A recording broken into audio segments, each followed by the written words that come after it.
ముందుగా మన తండ్రి అయిన దేవునికి, ప్రభువైన యేసుక్రీస్తు ద్వారా వేవేల కృతజ్ఞతాస్తుతులు చెల్లిస్తూ, ఈ యొక్క మార్నింగ్ ప్రేయర్ ద్వారా లేఖనం ఏమి చెప్పుచున్నది అని ఆలోచించి, అనేక మందిని ఆలోచింపచేయడానికి దేవుని గొప్పగా ప్రేమించి వచ్చినటువంటి మీ అందరికీ కూడా ప్రభువైన యేసుక్రీస్తు నామములో శుభాభివందనములు తెలియజేస్తూ, సహోదరులు యేసుపాదం గారి ప్రార్థన ద్వారా ఈనాటి మార్నింగ్ ప్రేయర్ కార్యక్రమమును మనం ప్రారంభించుకుందాము. మంచిదండి.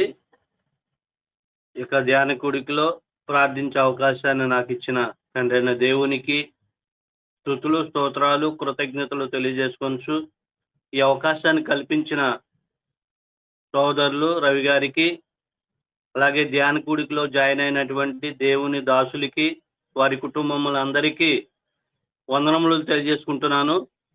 ప్రార్థన చేసుకుందామండి. తలలోంచినట్లయితే ప్రార్థన. మమ్మల్ని మిక్కిలిగా ప్రేమించిన ప్రియ పరలోకపు తండ్రి, మీ ఘనమైన ఉన్నతమైన నామానికి స్తుతులు. మమ్మల్ని ప్రేమించి మా జీవితంలో వచ్చిన ఈ దినాన్ని బట్టి స్తుతులు తండ్రి.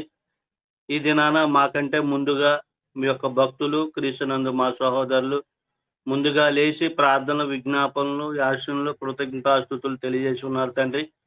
అదే రీతిగా మేము కూడా ఈ విధంగా మీ దాసులమైన, మీ పనివారమైన మేము అందరము కలిసి లేఖనం ఏమి చెప్పుచున్నది అనేటువంటి అంశంలో మరి ధ్యాన కూడికలో మేమందరము జాయిన్ అయి ఉన్నాం తండ్రి. ఈ యొక్క ధ్యాన కూడికని మేము ప్రారంభిస్తుండగా మరి పాటలు పాడుతున్నటువంటి మీ యొక్క బిడ్డలకు మంచి గాత్రాన్ని దయచేయండి తండ్రి. అలాగే అన్ని గ్రంథాన్ని చదువుతున్నటువంటి మాకు స్పష్టంగా అర్థమయ్యే రీతిలో చదివే జ్ఞానాన్ని దయచేయండి. అలాగే వాక్యోపదేశం చేస్తున్నటువంటి మీ యొక్క దాసులకి ఉన్నది ఉన్నట్టుగా చెప్పే మంచి సామర్థ్యాన్ని దయచేయండి తండ్రి. అలాగే వినుచున్నటువంటి మాకు వినగలిగిన చెవులు, గ్రహించే మనసును దయచేయమని కోరుకుంటూ ఈ యొక్క కార్యక్రమము నాయన ప్రారంభిస్తూ ఉండగా ఎలాంటి అంతరాయం లేకుండా మంచిగా నాయన మీ మహిమార్థమై, మీ ఘనమార్థమై మాకు ప్రయోజనకరంగా ఉండులాగున మీ సహాయాన్ని దయచేయమని కోరుకుంటూ ఈ మనవులు మీ ప్రియకుమారుడును మా ప్రభువును రక్షకుడైన యేసుక్రీస్తు నామంలో ఈ మనవులన్నీ అడిగి వేడుకొనుచున్న ప్రియ పరలోకపు తండ్రి, ఆమేన్. ప్రార్థన చేసినటువంటి సోదరులు యేసుపాదం గారికి వందనములు తెలియజేస్తూ, మొదటి కీర్తనగా అప్పారావు గారు పాడి వినిపిస్తారు. తర్వాత రెండవ కీర్తనగా సోదరులు సుజయ్ చక్రవర్తి గారి సతీమణి గారు రెండవ కీర్తనగా పాడి వినిపిస్తారు.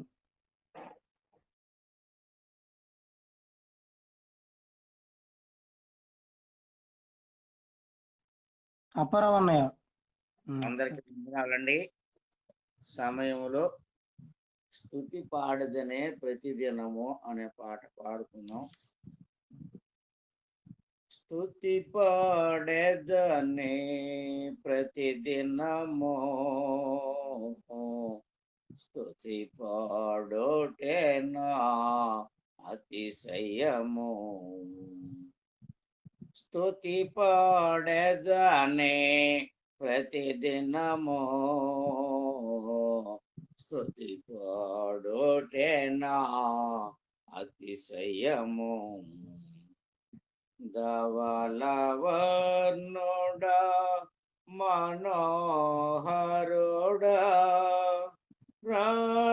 రత్నవర్ణుడా నా ప్రియుడా, ధవలవర్ణుడా మనోహరుడా రత్నవర్ణుడా నా ప్రియుడా, స్తుతి పాడేదనే ప్రతిదినము, స్తుతి పాడోటేనా అతిశయము. ఆరాధించెదా అరుణోదయమున అమరుడ నిన్నే ఆశ తీరా. ఆరాధించెదా అరుణోదయమున అమరుడ నిన్నే ఆశ తీరా. ఆశ్రిత జన పాలక అందుకో నా స్తుతి మాలిక ఆశ్రిత జన పాలక అందుకో నా స్తుతి మాలిక ధవలవర్ణుడా మనోహరుడా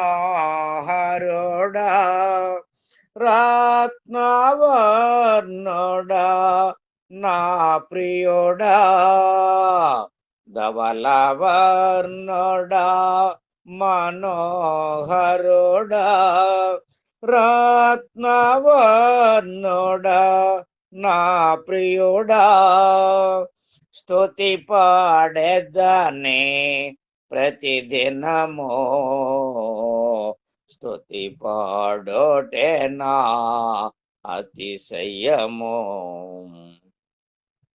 గోరిలేని నన్ను ఒరే నుండి లాగి దరి చేర్చినావా పరిశుద్ధుడా గొర్రెలేని నన్ను ఒరే నుండి లాగి దరి చేర్చినావా పరిశుద్ధుడా ఏమని పాడెద దేవా ఏమని పొగడెద ప్రభువా ఏమని పాడెద దేవా ఏమని పొగడెద ప్రభువా ధవలవర్ణుడా మనోహరుడా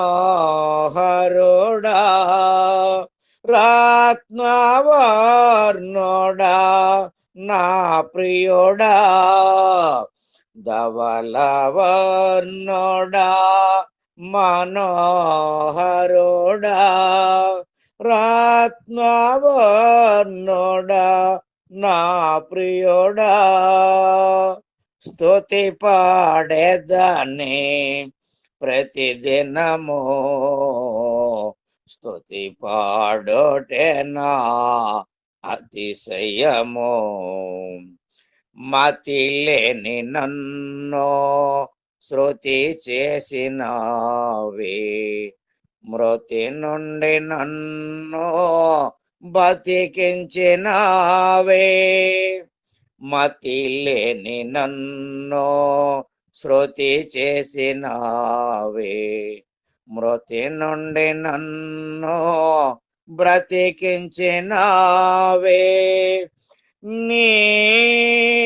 నీలతనై పాడెద దేవా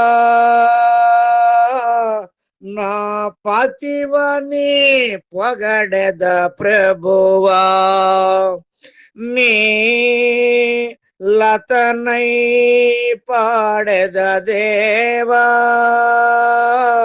నా పతివని పొగడెద ప్రభువా ధవలవర్ణుడా మనోహరుడా రత్నవర్ణుడా నా ప్రియుడా ధవలవర్ణుడా మనోహరుడా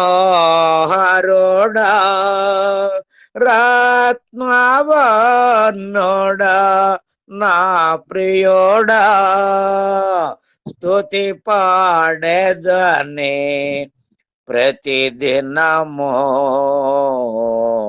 స్తుతి పాడోటే నా అతిశయము. అందరికీ వందనాలండి.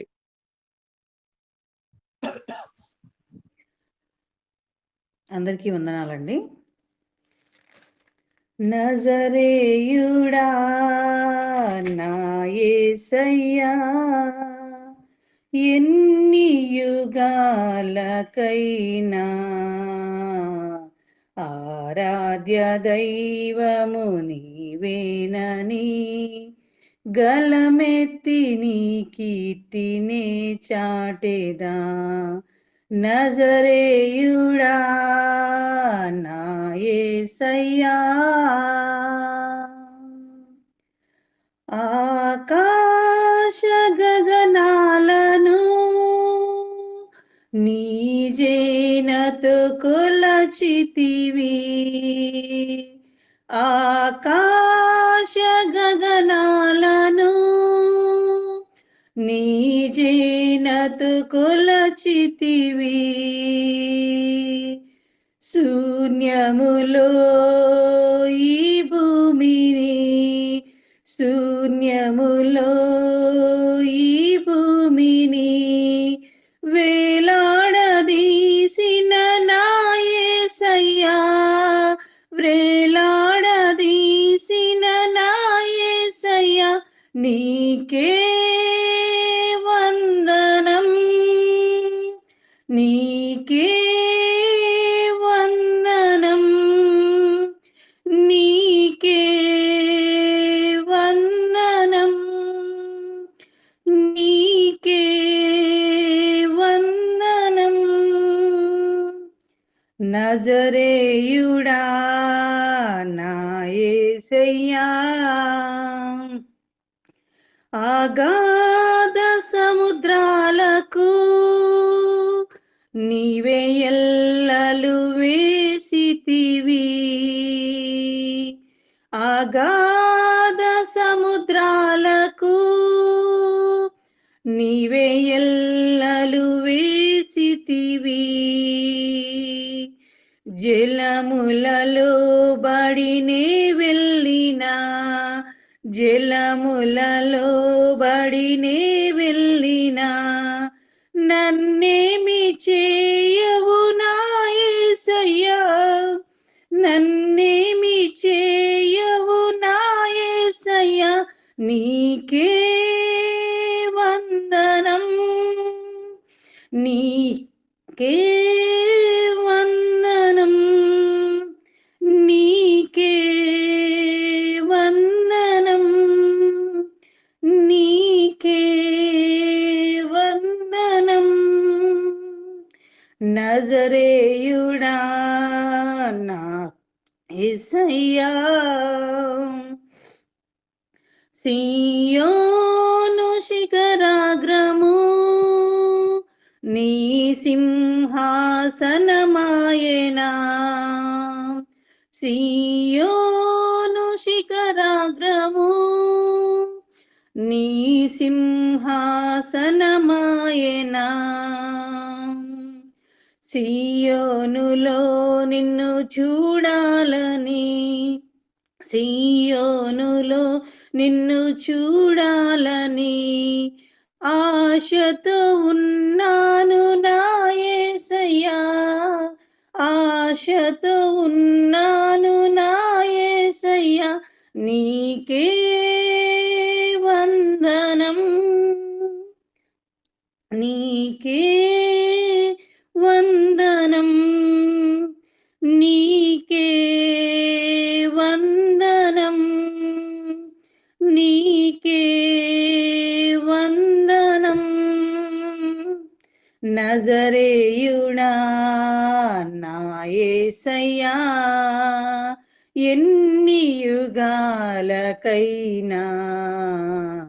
ఆరాధ్య దైవము నీవేనని గలమెత్తి నీ కీర్తిని చాటెదాం నజరేయుడా నా యేసయ్యా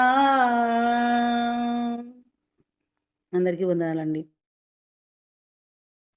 ఇప్పటి వరకు చక్కగా కీర్తనలు పాడి వినిపించినటువంటి సహోదరి అలాగే సహోదరునికి వందనములు తెలియజేస్తూ నిర్గమకాండము 1వ అధ్యాయము వాక్యపఠన భాగంగా మొదటి 7 వచనాలు సుజయ్ చక్రవర్తి గారు చదివి వినిపిస్తారు. 8వ వచనం నుండి 14వ వచనం వరకు సంతోష్ గారు చదివి వినిపిస్తారు. 15వ వచనం నుండి 22వ వచనం వరకు సహోదరి శ్రీకళ గారు చదివి వినిపిస్తారు. నిర్గమకాండము 1వ అధ్యాయము 1 నుంచి 7 వచనములు చదువు. ఐగుప్తులోనికి యాకోబుతో వచ్చిన ఇశ్రాయేలీల పేర్లు ఏవనగా రూబేను, షియోను, లేవి, యూదా, ఇష్కాకారు, జెబూలును, బెన్యామీను, దాను, నఫ్తాలి, గాదు, ఆషేరు. వీరిలో ప్రతివాడును తన తన కుటుంబముతో వచ్చెను. యాకోబు గర్భమున పుట్టిన వారందరూ 70 మంది. అప్పటికి యోసేపు ఐగుప్తులో ఉండెను. యోసేపును అతని అన్నదమ్ములందరినూ ఆ తరము వారందరినూ చనిపోయిరి.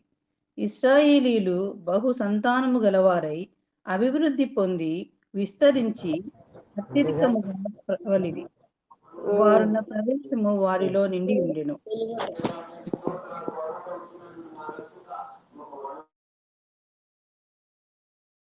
సంతోష్ గారు చదవండి, స్పీకర్ ఆన్ చేసి. సార్ వినపడుతుందా? వినపడుతుంది, హలో. చదవండి. సరే అండి. 8 నుంచి అండి. అవునవును. అప్పుడు యోసేపు ఎరగని క్రొత్త రాజు ఐగుప్తును ఏలనారంభించును. అతడు తన జనులతో ఇట్లనెను, ఇదిగో ఇశ్రాయేలు సంతతి అయిన ఈ జనము మనకంటే విస్తారంగాను బలిష్టంగాను ఉన్నది. వారు విస్తరింపుకున్నట్లు మనం వారి ఎడల యుక్తిగా జరిగించుదము రండి. లేని ఎడల యుద్ధము కలుగునప్పుడు కూడా మన శత్రువులతో చేరి మనకు విరోధముగా యుద్ధం చేసి ఈ దేశంలో నుండి వెళ్ళుదురేమో అన్ను. కాబట్టి వారి మీద పెట్టిన భారములలో వారిని శ్రమ పెట్టుటకు ఎట్టి పనులు చేయుచు అధికారులను వారి మీద నియమించగా వారు ఫరో కొరకు ధాన్యాదులను నిలువ చేయు వారితో రామాసేసను పట్టణమును కట్టిరి. అయినను ఐగుప్తీయులు వారిని శ్రమ పెట్టిన కొలది వారు విస్తరించి ప్రబలిరి గనుక వారు ఇశ్రాయేలు ఎడల అసూయపడిరి. ఇశ్రాయేలు చేత ఐగుప్తీయులు కఠినముగా సేవ చేసుకొనిరి. వారు ఇశ్రాయేలు చేత చేయించుకున్న ప్రతి పనియు కఠినముగా ఉండెను. వారు జిగటం వంటి పనిలోను ఇటుకల పనిలోను పొలములో చేయు ప్రతి పనిలోను కఠిన సేవ చేయించి వారి ప్రాణములను విసికించిరి. మరియు ఐగుప్తి రాజు చాలండి. సరే సార్. శ్రీకళ గారు స్పీకర్ ఆన్ చేసుకోండి.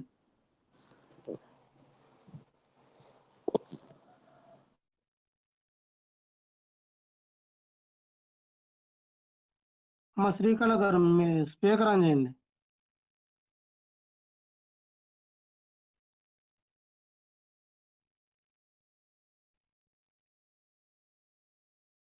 సుజయ్ గారు మీరు చదివేయండి అండి.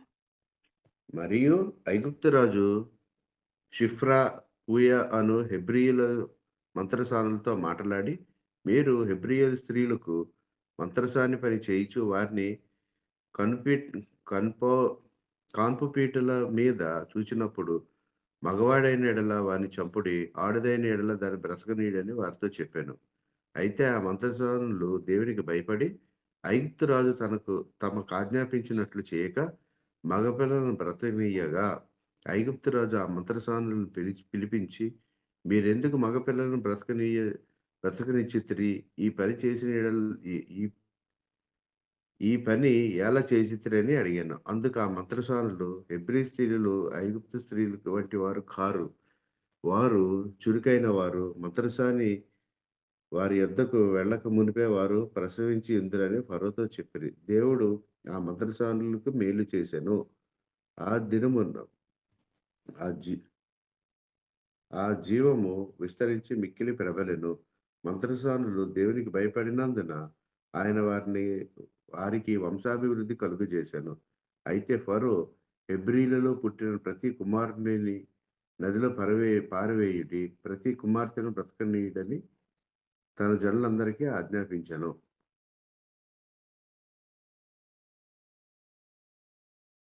ఇప్పటి వరకు చక్కగా ఈ యొక్క మొదటి అధ్యాయమును చదివి వినిపించినటువంటి సహోదరి సహోదరులందరికీ వందనములు తెలియజేస్తూ సహోదరులు అనిల్ గారు ఈ యొక్క అధ్యాయమును వివరించవలసిందిగా ప్రేమతో ఆహ్వానిస్తున్నాము. తండ్రి అయిన దేవునికి కృతజ్ఞతాస్తుతులు. అదే విధముగా కూడి ఉన్న సహోదరి సహోదరులకు ప్రభు నామమున వందనాలు తెలియజేస్తున్నాం. నిర్గమాకాండము 1వ అధ్యాయాన్ని మనం పరిశీలన చేద్దాం. అయితే ప్రియులారా, నిన్నటి రోజునే మనం తెలుసుకుని ఉన్నాం. నిర్గమాకాండాన్ని ఒకవేళ పరిశీలన చేస్తే 2 భాగాలుగా కనపడుతుంది. మొదటి భాగం అంతా కూడా 1వ అధ్యాయం నుంచి 18వ అధ్యాయం వరకు, 2వ భాగము 19వ అధ్యాయం నుంచి 40వ అధ్యాయం వరకు.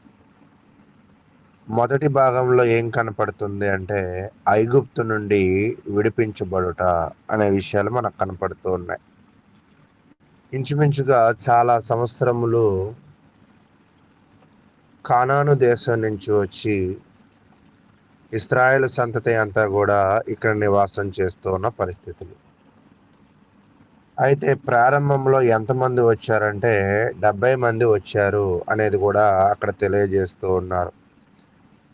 ఎవరైతే ఉన్నారో వారి పేర్లను కూడా వారి కుటుంబంతో సహా కూడా వచ్చిన సంగతులను తెలియజేస్తూ ఉన్నారు. అప్పుడు ఇంత లోతుగా ఒకవేళ ఫరో ఆలోచించి ఉండకపోవచ్చు. అప్పుడు ఉన్న ఫరో 70 మందే కదా, మైనారిటీ పీపుల్ కింద, అంటే చిన్న సంఖ్య కింద చూసి ఉండవచ్చు. ఈ చిన్న సంఖ్య ఆ చిన్న సంఖ్యగానే ఉండిద్దేమో అని అభిప్రాయపడ్డారేమో, మనకైతే తెలియదు. కానీ వాళ్ళకి గోషేను ప్రాంతం ఇవ్వడము, ఆ గోషేను ప్రాంతంలో వాళ్ళు ఏమయ్యారంటే చూడండి 7వ వచనం, ఇశ్రాయేలీలు బహు సంతానము గలవారై అభివృద్ధి పొంది విస్తరించి అత్యధికముగా ప్రబలిరి. వారున్న ప్రదేశము వారితో నిండి ఉండెను. చిన్న మందగా వచ్చిన ఈ సంఖ్య ఇప్పుడు ఏమైపోయిందంటే పెద్ద మందగా అయిపోయింది. యాకోబు జీవితంలో చూడండి, ఎప్పుడు కూడా ఇటువంటి మిరాకిల్స్, అద్భుతాలు జరుగుతూనే ఉంటాయి. ఒట్టి చేతులతో వెళ్ళాడు ఎక్కడికి? లాబాను దగ్గరికి. తిరిగి వచ్చేటప్పుడు 2 గుంపుల ఆస్తిని సంపాదించాడు. ఆర్థికంగానే కాదు కానీ ఇప్పుడు యాకోబు తన సంతతి మొత్తం కూడా వచ్చేటప్పుడు ఎంతమందిగా వచ్చారంటే ఒక 70 మందిగానే వచ్చారు. కానీ ఇప్పుడు చూస్తే చాలా బాగా ప్రబలింది. అంటే ఇక్కడ మనకు అర్థం కావాల్సిన విషయం ఏంటంటే వీరి పక్షాన ఉండింది ఎవరు అంటే దేవుడు. నిజంగా దేవుడు ఎవరి పక్షాన ఉంటారో వారు చిన్న సంఖ్యగా ఉన్నప్పటికీ, జ్ఞానహీనంగా ఉన్నప్పటికీ కూడా, ఆర్థికమైన బలహీనంగా ఉన్నప్పటికీ కూడా చాలా అభివృద్ధి పడే అవకాశం కూడా ఉంటుంది. అయితే ప్రియులారా, ఆ సమయంలో గత అధ్యాయంలోనే ఆదికాండంలో యాకోబు యోసేపు చనిపోయారు. మరి వారి యొక్క అన్నదమ్ములు కూడా ఈ అధ్యాయంలో చూస్తూ ఉన్నప్పుడు 6వ వచనం, యోసేపును అతని అన్నదమ్ములందరూ ఆ తరము వారు అందరూ చనిపోయేది. అంటే పాత తరం ఏమీ లేదు, పాత జనాభా ఏమీ లేదు. ఇప్పుడంతా కూడా కొత్త జనాభా వచ్చేసారు. కొత్త జనాభా అయితే వచ్చేసిన తర్వాత జనమే కాదు కానీ ఫరో కూడా కొత్త రాజు ప్రారంభం అవడం అనేది చూస్తూ ఉన్నాం. 8వ వచనం, అప్పుడు యోసేపును ఎరగని క్రొత్త రాజు ఐగుప్తును ఎలా ఆరంభించను. అంటే ఇక్కడ ఏం తెలియజేస్తూ ఉన్నాడంటే యోసేపు చేసిన మంచి ఏంటో, యోసేపు వలనే ఐగుప్తు దేశము ఈరోజు ఇంత మంచి పరిస్థితిలో ఉన్నదనే విషయము తెలియని రాజు వచ్చాడు. ఇప్పుడు చూడండి, దీని గురించి ఒక వచనాన్ని మనం చూద్దాం. ప్రసంగి గ్రంథము 9వ అధ్యాయము 15వ వచనాన్ని మనం పరిశీలన చేద్దాం. ప్రసంగి గ్రంథము 9వ అధ్యాయము 15వ వచనము, అయితే అందులో జ్ఞానము గల యొక్క భేదవాడుండి తన జ్ఞానము చేత ఆ పట్టణమును రక్షించును. ఆయనను ఈ ఎవరను ఆ భేదవాణిని ఆ జ్ఞాపకం ఉంచుకొనలేదు. అంటే ఇక్కడ కూడా యోసేపు జీవితంలో జరిగిన సంఘటన రిలేటెడ్ గానే ప్రసంగి గ్రంథంలో ఏం చెప్తున్నాడంటే, ఒక వ్యక్తి తన జ్ఞానము చేత, అంటే దేవుని జ్ఞానము చేత ఒక పట్టణాన్ని రక్షించాడు. ఆ రక్షించిన వాడిని ఎవరు కూడా జ్ఞాపకం ఉంచుకోలేదు. అలాగే ఇక్కడ యోసేపు పరిస్థితిని కూడా ఏం చేయలేదంటే ఎవరు కూడా జ్ఞాపకం ఉంచుకోలేదు. అందుకే ఈరోజు సమాజంలో ఏం చేస్తూ ఉంటారంటే, మంచివారు చనిపోయినప్పటికీ కూడా వారి యొక్క విగ్రహాలను పెడుతూ ఉంటారు. ఎందుకంటే ఆ విగ్రహాన్ని చూసినప్పుడు ఈయన ఎవరు, ఈయన చేసిన మంచి ఏంటో తెలుసుకోవడానికి. కాబట్టి యోసేపు కాలంలో యోసేపు ఉన్నంత కాలం అతను గొప్ప స్థితిగా బ్రతికాడు. కానీ యోసేపు చనిపోయాడు, తన తండ్రి చనిపోయాడు, తన యొక్క అన్నదమ్ములందరూ కూడా చనిపోయారు. ఈ చనిపోయిన తర్వాత నుంచి వీళ్ళు ఒకవైపు ఏమో అభివృద్ధి పొందుతున్నారు. అభివృద్ధి ఎప్పుడు పొందుతామో అప్పుడు చాలా ఇబ్బందులు కూడా వస్తూ ఉంటాయి. అది ఇదే కాదు, సంఘం కూడా చూడండి, సంఘం అభివృద్ధి పడుతున్నప్పుడే ఇబ్బందులు వస్తూ ఉంటాయి. కొన్ని పనులు చూడండి, మనం ఎప్పుడైతే బాగా పని చేస్తూ ఉంటామో సమస్యలు వస్తూ ఉంటాయి. సమస్యలు వచ్చినంత మాత్రాన మనకి బలహీన పడుతున్నామని కాదు, అభివృద్ధి పడేటప్పుడు ఖచ్చితంగా సమస్యలు అనేది ఎదుర్కోవాల్సిందే. అయితే వీళ్ళ జీవితంలో కూడా వచ్చిన సమస్య ఎవరి రూపంలో వచ్చింది అంటే, క్రొత్త రాజు ఐగుప్తు విషయంలో వచ్చింది. వచ్చిన తర్వాత అతని ఆలోచనలు మొట్టమొదటిగా దిగగానే ఆయన ఆలోచనలు ఎలా ఉన్నాయంటే 9వ వచనం, అతడు తన జనులతో ఇట్లనెను, ఇదిగో ఇశ్రాయేలు సంతతి అయిన ఈ జనం మనకంటే విస్తారముగాను బలిష్టముగాను ఉన్నది. అంటే వచ్చినప్పుడు చిన్న సంఖ్యగానే వచ్చారు, వచ్చినప్పుడు కరువు మనుషులుగా వచ్చారు. అంటే కరువులో ఉన్నారు కదా వాళ్ళు, అంటే బలహీనులుగా వచ్చారు. చిన్న సంఖ్యగా వచ్చారు, బలహీనులుగా వచ్చారు. కానీ వచ్చిన తర్వాత అలా లేరు. వచ్చిన తర్వాత వాళ్ళు ఏమయ్యారంటే సంతానంలో అభివృద్ధి పొందారు, ఆర్థికంగా అభివృద్ధి పొందారు, శారీరకంగా అభివృద్ధి పొందారు. అంటే అన్ని రకాల అభివృద్ధి గురించి అక్కడ మాట్లాడుతూ ఉన్నారు. ఈ అభివృద్ధిని చూసిన ఈ కొత్త రాజు యోసేపు గురించి అయితే తెలుసుకోలేదు, వాళ్ళ చరిత్ర గురించి అయితే తెలుసుకోలేదు. కానీ పాత ఫరో ఏమంటాడంటే యోసేపు విషయంలో, ఇతనిలో దేవుని ఆత్మ ఉన్నది అని అంటాడన్నమాట. అంటే ఈ జనాల పక్షాన ఎవరు ఉన్నారని పాత రాజుకు తెలుసు, దేవుడు ఉన్నాడని పాత రాజుకు తెలుసు, కానీ కొత్త రాజుకు తెలియదు కదా. అంటే వీళ్ళ అభివృద్ధికి కారణము, వీళ్ళు విస్తరించడానికి కారణము, వీళ్ళు బలంగా ఉండడానికి గల కారణము దేవుడే అని పాత రాజుకు బాగా తెలుసు. ఎందుకంటే వీళ్ళ వెనక దేవుడు ఉంటాడు కాబట్టి. కానీ కొత్త రాజు వీళ్ళ బలాన్నే చూస్తున్నాడు, వీళ్ళ యొక్క విస్తరణనే చూస్తున్నాడు. ఆ రెండింటిని చూసి ఇతను భయపడ్డాడు. ఇతను భయపడి ఏం చేస్తున్నాడంటే, మనము యుక్తిగా నడుచుకుందాము. కొత్త నిబంధన కూడా ఒక విషయాన్ని చెప్తుంది, పాము వలె మనం ఎలా ఉండాలి చెప్తూ ఇక్కడ ఏం చెప్తున్నాడు, యుక్తిగా నడుచుకుందాము. ఒకవేళ మనం యుక్తిగా లేకపోతే, మనం జ్ఞానంగా లేకపోతే వీళ్ళు మన శత్రువులతో కలిసి మనల్ని ఇబ్బంది పెట్టచ్చేమో అని అభిప్రాయపడ్డారు. అంటే మైనారిటీగా వచ్చిన ప్రజలు మెజారిటీ పీపుల్స్ అయిపోయారు. అంటే ఇప్పుడే ఐగుప్తులో ఉన్న జనాల కన్నా ఒక రకంగా వారికి సరి సమానంగా వారికంటే మరింత ఎక్కువగా వీరు అభివృద్ధి జరగడం అనేది చాలా ఆశ్చర్యకరమైన విషయం. అయితే ప్లాన్ నెంబర్ 1, ఇక్కడ ఫరో ప్లాన్ ఏం చేశాడంటే వీళ్ళ యొక్క అభివృద్ధిని ఆపాలనుకున్నాడు. జనాల అభివృద్ధిని ఎలా ఆపగలం అంటే, లోకల్లో కూడా ఇందిరాగాంధీ గారి యొక్క కాలంలో జనాల సంఖ్యను ఆపాలని. అయితే ఉద్దేశాలు ఏదైనా కావచ్చు, ఇంటికి 2 కుమారులు కావాలి, లేదా ఇద్దరికి కేవలం 2 పిల్లలు చాలు అనే నినాదాన్ని తీసుకొచ్చిన పరిస్థితులు. అయితే ఇక్కడ కూడా ఏం చేశారంటే వీళ్ళ యొక్క సంతానాన్ని అభివృద్ధి ఆపడానికి వారి శరీరాలను బాగా అలసట చేశారు. అంటే ఒకవేళ బాగా శరీరం అలసిపోతే వారి యొక్క జీవన శైలిలో ముందుకు వెళ్ళలేరు కదా. వారి సంతానం అభివృద్ధి పడడానికి జరగవలసిన కార్యక్రమాలు బలహీనపడతాయి కదా అనే ఉద్దేశంతో అక్కడ వారిని వెట్టి పనులతో వాళ్ళని చాలా ఇబ్బంది పెట్టారు. ఇబ్బంది పెట్టిన తర్వాత 12వ వచనం, అయినను ఐగుప్తీయులు వారిని శ్రమ పెట్టిన కొలది వారు విస్తరించి ప్రబలిరి గనుక వారు ఇశ్రాయేలీల ఎడల అసహ్యపడిరి. అంటే వారిని ఎంత శ్రమ పెడుతున్నారో, వారిని ఎంత ఇబ్బంది పెడుతున్నారో, ఎంత ఇబ్బంది పెట్టినా కూడా వారిని ఆపలేకపోతున్నారు. కొంచెం లోకల్లో కూడా కొన్ని మాటలు అంటూ ఉంటారు, ఉదయించే సూర్యుడిని ఒక అరచేతితో మనం ఆపలేం. అలాగే ఇప్పుడు వీళ్ళ జాతిని కూడా ఆపడం ఎవరి వల్ల కాదు. వారి మీద ఎంత పని వాళ్ళని పెట్టినా, వాళ్ళ మీద ఎంత కష్టములు పెట్టినా, వారికి ఎంత నష్టములు కలిగినా వారిని ఎవరు ఆపలేరు. దానికి గల కారణం ఏమిటంటే వారి వెనక ఉన్నది ఎవరంటే దేవుడు. ఆయన సంకల్పం ఏమిటి అంటే, ఆయన సంకల్పము బాగా అర్థం అవడానికి ఆదికాండము 15వ అధ్యాయము 5వ వచనము. ఆదికాండము 15వ అధ్యాయము 5వ వచనము.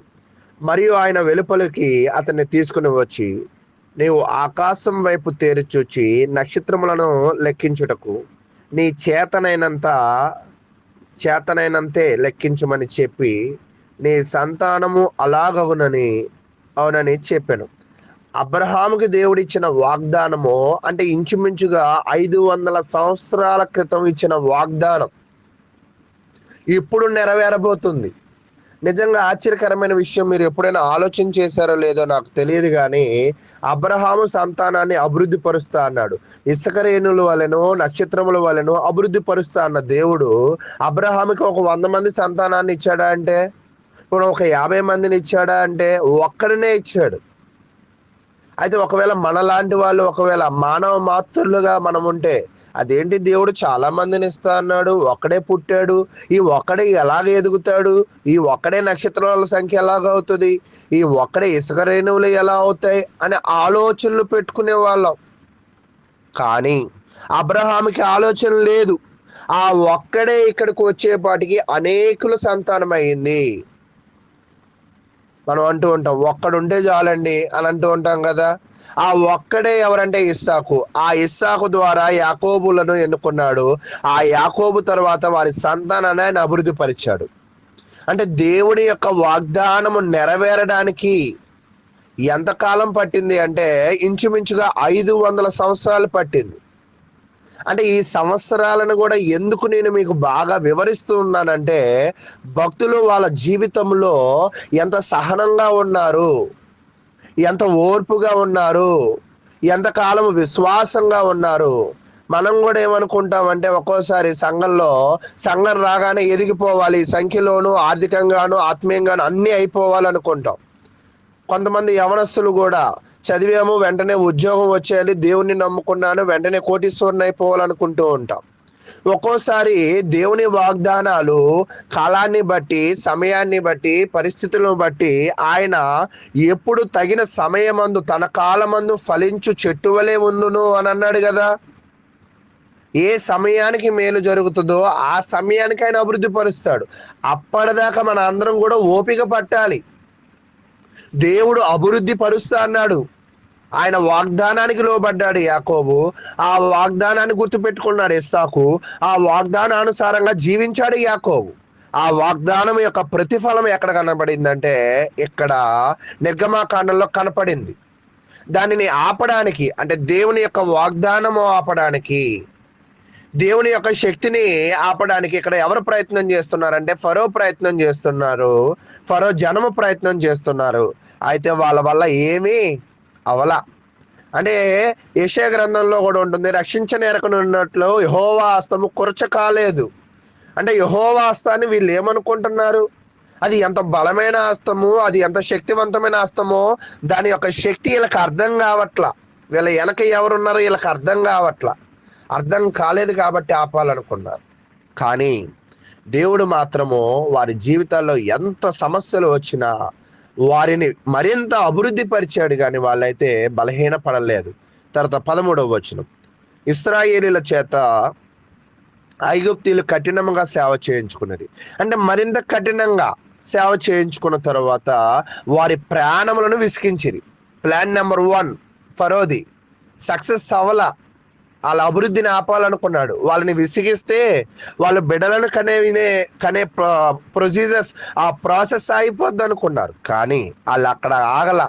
తర్వాత ప్లాన్ నెంబర్ 2 ఏంటంటే ఇతను మంత్రసానులు పిలిచి వారి యొక్క బిడ్డలను, మగ బిడ్డలైతే చంపేయమని, ఆడబిడ్డలైతే బ్రతకేయమన్నాడు. ఎందుకు అంటే మగబిడ్డలైతే యుద్ధ నైపుణ్యతలు నేర్చుకునే అవకాశము, మగబిడ్డలైతే శత్రువులతో చేతులు కలిపే అవకాశము, ఆడబిడ్డలకి అవకాశం లేదు కదా. కాబట్టి మగబిడ్డలతోనే మనకు ప్రమాదం ఉన్నది అని చాలా ప్రయత్నం చేస్తున్నాడు, తీవ్రమైన ప్రయత్నము. రెండో ప్లాన్ వేశాడు. అయితే రెండో ప్లాన్ కూడా వర్కౌట్ కాల. మంత్రసానుల్లో ఎవరు ఉన్నారంటే దేవునికి భయపడిన మంత్రసానులు ఉన్నారు. అంటే దేవుని జ్ఞానము కలిగిన మంత్రసానులు ఉన్నారు. ఉండి అక్కడ ఏం చెప్తున్నాడంటే 20వ వచనం, దేవుడు ఆ మంత్రసానులకు మేలు చేసెను, ఆ జనము విస్తరించి మిక్కిలి ప్రబలిను. అంటే దేవుని జ్ఞానం ఉన్న మంత్రసానులు ఏం చేశారంటే ఇది సరైనది కాదు. బైబిల్లో కూడా ఒక మాట ఉంటుంది, నిర్దోషుల యొక్క రక్తము చిందించడం మంచిది కాదు అని. ఈరోజు బాల్య దశలో ఉన్న బిడ్డల యొక్క రక్తాన్ని ఒకవేళ వాళ్ళు చిందిస్తే అది పాపము. బాల్య దశలో ఉన్న వాళ్ళని చంపడము ఒక రకంగా నరహత్య. ఈ యొక్క పాపానికి వాళ్ళు ఒడిగడితే వాళ్ళ జీవితాలు అంతరించిపోతాయి. వాళ్ళు ఎంత పాపాన్ని మూటగట్టుకుంటారన్న జ్ఞానము వాళ్ళకు ఉండి రాజు మాటకి లోబడకుండా, రాజుకి భయపడకుండా వాళ్ళు ఏం చేశారంటే దేవునికి భయపడి అంటాడు 17వ వచనంలో. అయితే ఆ మంత్రసానులు దేవునికి భయపడి, అసలు భయపడాల్సిందే ఎవరు? రాజుకి భయపడాలి. కానీ వాళ్ళు రాజుకి భయపడాల. అంటే ఈరోజు మనం కూడా మన జీవితంలో మనుషులకి కాదు కానీ మరి ముఖ్యంగా దేవునికే భయపడాలి. అయితే వీళ్ళు దేవునికి భయపడి ఆ మంత్రసానులు పుట్టిన మగపిల్లలను చంపకుండా ఉన్నారు. కాబట్టి మంత్రసానులు దేవుని ప్రణాళికకు సహకరించారు. కాబట్టి దేవుడు కూడా వీరి యొక్క వంశమును కూడా మేలు చేసెను అని అంటూ ఉంటాడు అనమాట. వాస్తవానికి మేలు అనే పదాన్ని మనం చూస్తూ ఉన్నప్పుడు టోబ్ అంటాడనమాట హీబ్రూ వర్డ్లో. టోబ్ అంటే ఏంటంటే అన్ని రకాల సంక్షేమము, అన్ని రకాల ఐశ్వర్యము కలిగించడం. ఒక్కోసారి తెలుగు పదంలో ఉన్న అర్థం కంటే హీబ్రూ పదంలో అర్థం మరింతగా మనకు అర్థమవుతుంది. మేలు అంటే ఏంటంటే ఆర్థికమైన అవసరాలను, భౌతికపరమైన అవసరములను, సంక్షేమమును కల్పించడం. సంక్షేమము అంటే మా ప్రభుత్వం సంక్షేమ పథకము అంటారు కదా, అన్ని రకాల సహాయాలు. అంటే దేవుని ప్రజలకు సహకరించిన మంత్రసానులకి దేవుడు అన్ని రకాలుగా సహకరించి వాళ్ళ వంశాలను కూడా అభివృద్ధి పరిచాడు. ప్లాన్ నెంబర్ 2 కూడా విఫలమైపోయింది. ఇప్పుడు ప్లాన్ నెంబర్ 3కి వచ్చాడు. ప్లాన్ నెంబర్ 3 ఏంటంటే ఇప్పుడు 22వ వచనం, అయితే ఫరో హెబ్రీలలో పుట్టిన ప్రతి కుమారుని నదిలో పారవేయుడి, ప్రతి కుమార్తెను బ్రతకనీయుడని తన జనుల అందరికీ ఆజ్ఞాపించును. అంటే ఇంకా అధికారులను నమ్మడం మానేశాడు. అధికారులు హింస పెడితే బలహీన పడతారు అనుకున్నాడు. అవల మంత్రసానులతో చెప్తే మగపిల్లలను చూడండి ఎంత తెలివైనోడో. ఫస్ట్ సంసారం చేయకుండా బలహీనపరిచాడు. ఒకవేళ సంసారం చేసిన పుట్టిన బిడ్డలను ఏం చేయాలనుకున్నాడు? బాల్య దశలోనే చంపేయాలనుకున్నాడు. ఇప్పుడు పనిని ఎవరికి అప్పచెప్పాడంటే అధికారులకు కాదు, మంత్రసానులకు కాదు, ఇప్పుడు పనిని జనులకే అప్పచెప్పాడు. వీళ్ళు చేసిన పాపాలన్నీ కూడా ఎక్కడ కొట్టాయో చూసారా? మంత్రసానులు మంచి చేశారు కాబట్టి మంచి జరిగింది. అయితే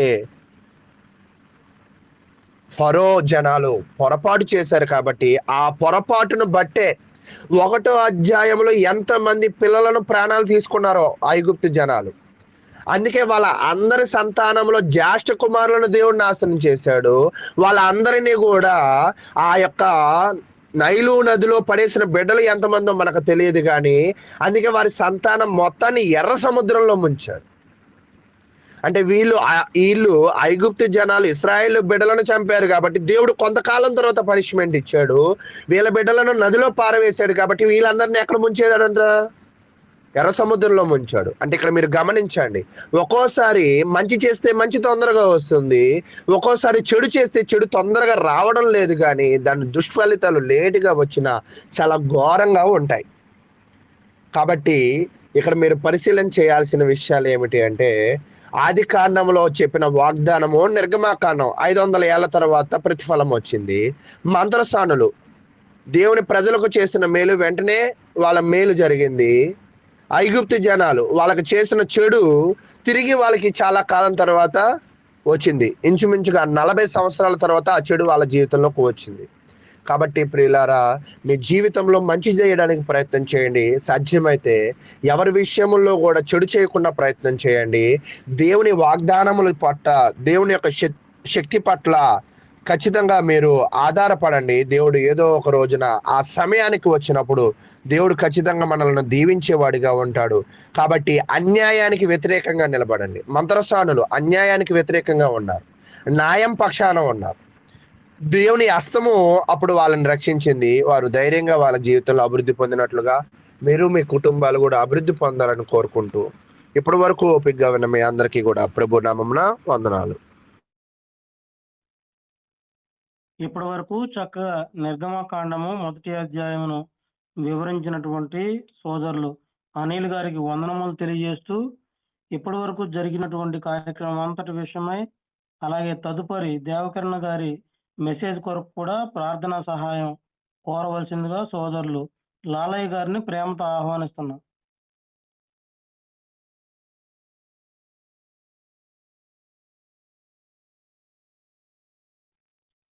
లాలయ్య గారు స్పీకర్ ఆన్ చేయండి.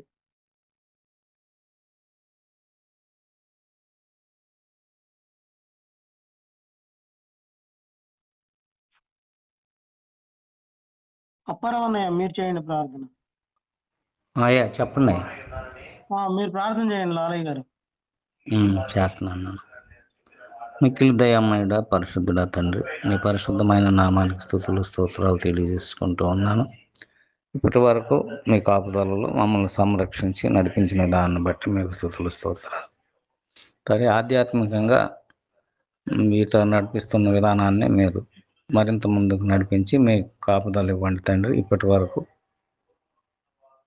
లేఖన భాగాన్ని బోధించినటువంటి సహోదరుని మీరు మరి ఇంకా విరివిగా వాడుకొని అనేక మందికి తండ్రి ఆధ్యాత్మికంగా జ్ఞానోదయం కలుగులాగా బిడ్డను ఆశీర్వదించి మీ కృపలో భద్రపరచండి.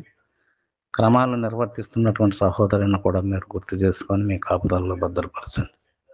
జరిగే క్రమం అంతట్లో మీ కాపుదల ఉంచి నడిపించమని క్రీస్తు నామంలో ప్రార్థించి అడిగి వేడుకొనుచున్నాను ప్రియ పరలోకపు తండ్రి. ఆమేన్. వందనాలయ్యా. ఓకే, నేను దేవకరణ గారి మెసేజ్ కొరకు కూడా చేయమని చెప్పాను. ఓకేనండి. ఈ సహోదరులు దేవకరణ గారు మన మధ్యలో ఉన్నారు. వారు వచ్చి వారికి ఇవ్వబడినటువంటి సమయం అంతటినీ కూడా సంపూర్ణంగా వినియోగించుకోవాలని ప్రేమతో ఆహ్వానిస్తున్నాం.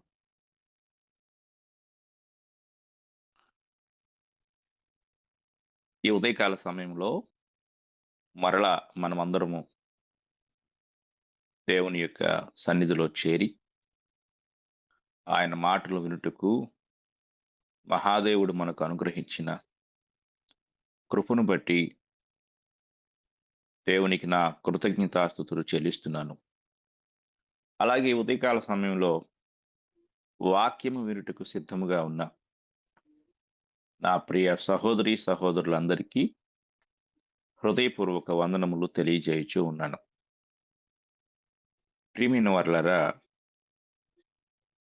గడిచిన పాఠంలో మనము పరిశుద్ధతను గురించి నేర్చుకుంటూ ఆ యొక్క పరిశుద్ధత అనగా శుద్ధత లేక స్వచ్ఛత అంటే పరిశుద్ధతలో ఇమిడి ఉన్న కొన్ని మూలకాలను గురించి మనం ధ్యానిస్తూ స్వచ్ఛతను గూర్చి, అలాగే నీతిని గూర్చి, న్యాయమును గూర్చి,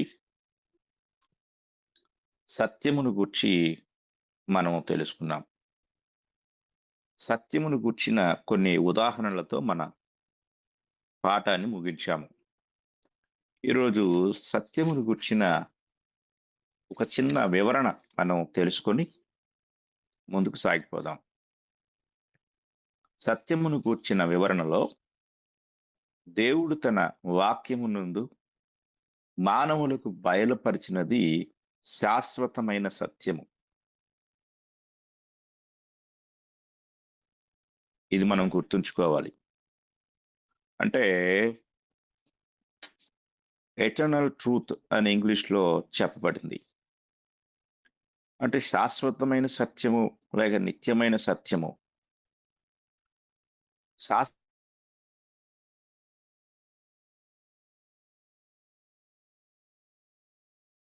సత్యము అనగా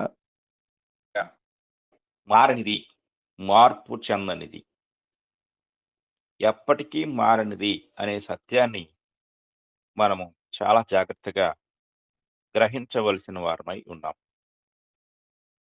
మారనిది, మార్పు చెందనిది. దేవుడు తనకు తానుగా సత్యమునకు విరోధముగా ఏ సంగతిని గూర్చి మాట్లాడడు. ఏ కాలంలోనైనా ఈ ఉద్దేశాన్ని బట్టి అంటే సత్యము అనే ఉద్దేశంలో ఆయన మారనివాడుగా, స్థిరమైన ఉద్దేశమును కలిగిన వాడిగా మనం చూడగలం. ఆయన వాక్యములో ఒక విషయము మరొక విషయాన్ని గూర్చి ఎన్నటికీ వ్యతిరేకించదు. ఎందుకంటే ఆయన సత్యమై ఉన్నాడు. ఆయన వాక్యము సత్యమై ఉన్నది. కొన్నిసార్లు మనము బైబిల్‌లో ఉన్న కొన్ని వాక్యాలను విరుద్ధంగా అర్థం చేసుకుంటూ ఉంటాం. అలాగని దేవుడు తాను ప్రతిపాదించిన సత్యం విషయంలో ఆయన మారాడా? అంటే ఆయన మారడు. ఇక్కడ మనం ఆయన ఉద్దేశాన్ని అర్థము చేసుకోవటంలో దారి తప్పిపోయాం. అంతేకాని ఆయన మారేవాడు కాదు అన్న సత్యాన్ని మనం గుర్తుంచుకోవాలి. ఎందుకంటే ఆయన శాశ్వతమైన సత్యవంతుడు. బైబిల్ గతములోని అన్ని మృత సిద్ధాంతాలతో అంటే జీవం లేని సిద్ధాంతాలతో ఎప్పుడు ఏకీభవించలేదని మనకు తెలుసు. అంటే దేవుని యొక్క నియమములన్నీ కూడా జీవం కలిగినవి. కొందరు మృతమైన అనగా జీవము లేని సిద్ధాంతాలతో మాట్లాడుతూ ఉంటారు. అలాంటి సిద్ధాంతాలు అంటే బైబిల్‌కు వెలుపట కొన్ని సిద్ధాంతాలు చెప్పబడుతూ ఉంటాయి. అందులో జీవం లేదు. దేవుడు వాటితో ఎప్పుడు కూడా ఏకీభవించడు. బైబిల్ ఏకీభవించదు. ఆ విషయమై మనమందరం కూడా ఒక అవగాహన కలిగి ఉండాలి. కాబట్టి సృష్టి, మానవుడు మొదలైన విషయాల గురించి మనము గడిచిపోయిన కాలంలో అనగా గత కాలంలో కానీ, ప్రస్తుత కాలంలో కానీ ఏ సిద్ధాంతంతోనైనా ఏకీభవించకపోయినా మనం కలవరపడకూడదు. ఎందుకంటే దేవుడు సత్యవంతుడు. ఆయన సత్యం మారదు. దేవుని వాక్యము తప్ప మానవుడు నిజముగా ఏమీ తెలుసుకోలేడు. దేవుని వాక్యమునకు వేరైన ప్రతిదీ కేవలం ఊహాగానాలు మాత్రమే. అవి సత్య సంబంధమైనవి కావు. ఎందుకనగా దేవుడు సత్యవంతుడు. ఆయన వాక్యము సత్యమైనది. కనుక సత్యాన్ని గూర్చి మనం ఆలోచించేటప్పుడు, వినేటప్పుడు, పరిశీలించేటప్పుడు గ్రహించవలసిన విషయం ఏమిటంటే సత్యం అనేది శాశ్వతమైనది, నిత్యమైనది, మారనిది. వాక్యానికి విరుద్ధమైన సిద్ధాంతాల విషయంలో కావచ్చు, చరిత్రాత్మకమైన సంగతులు కావచ్చు, అలాగే మానవ శాస్త్ర సంబంధమైన సంగతులు కావచ్చు, ఇవన్నీ కూడా మృతమైనవి అనగా జీవం లేనివి, కానీ దేవుడు సత్తది. అది అన్నిటికీ మారదు. వాక్యాన్ని వాక్యానికి వాక్యము వ్యతిరేకంగా అనిపిస్తే అది మన గ్రహింపుతో తేడానే కానీ దేవుని యొక్క సత్యము నుండి ఇంకో కాలం దాకా ఉండదు. ఎందుకంటే దేవుడు సత్యం అనే సంగతి మనము జాగ్రత్తగా గ్రహించాలి. ఇక మూడవది దేవుని పరిశుద్ధత యొక్క ప్రత్యక్షతలు మనం చూద్దాం. దేవుడు తన యొక్క పరిశుద్ధతను ఆయా కాలములో ఆయా విధాలుగా ప్రత్యక్షపరిచాడు. అందులో ఒకటి ఆయన చేసిన కార్యముల ద్వారా.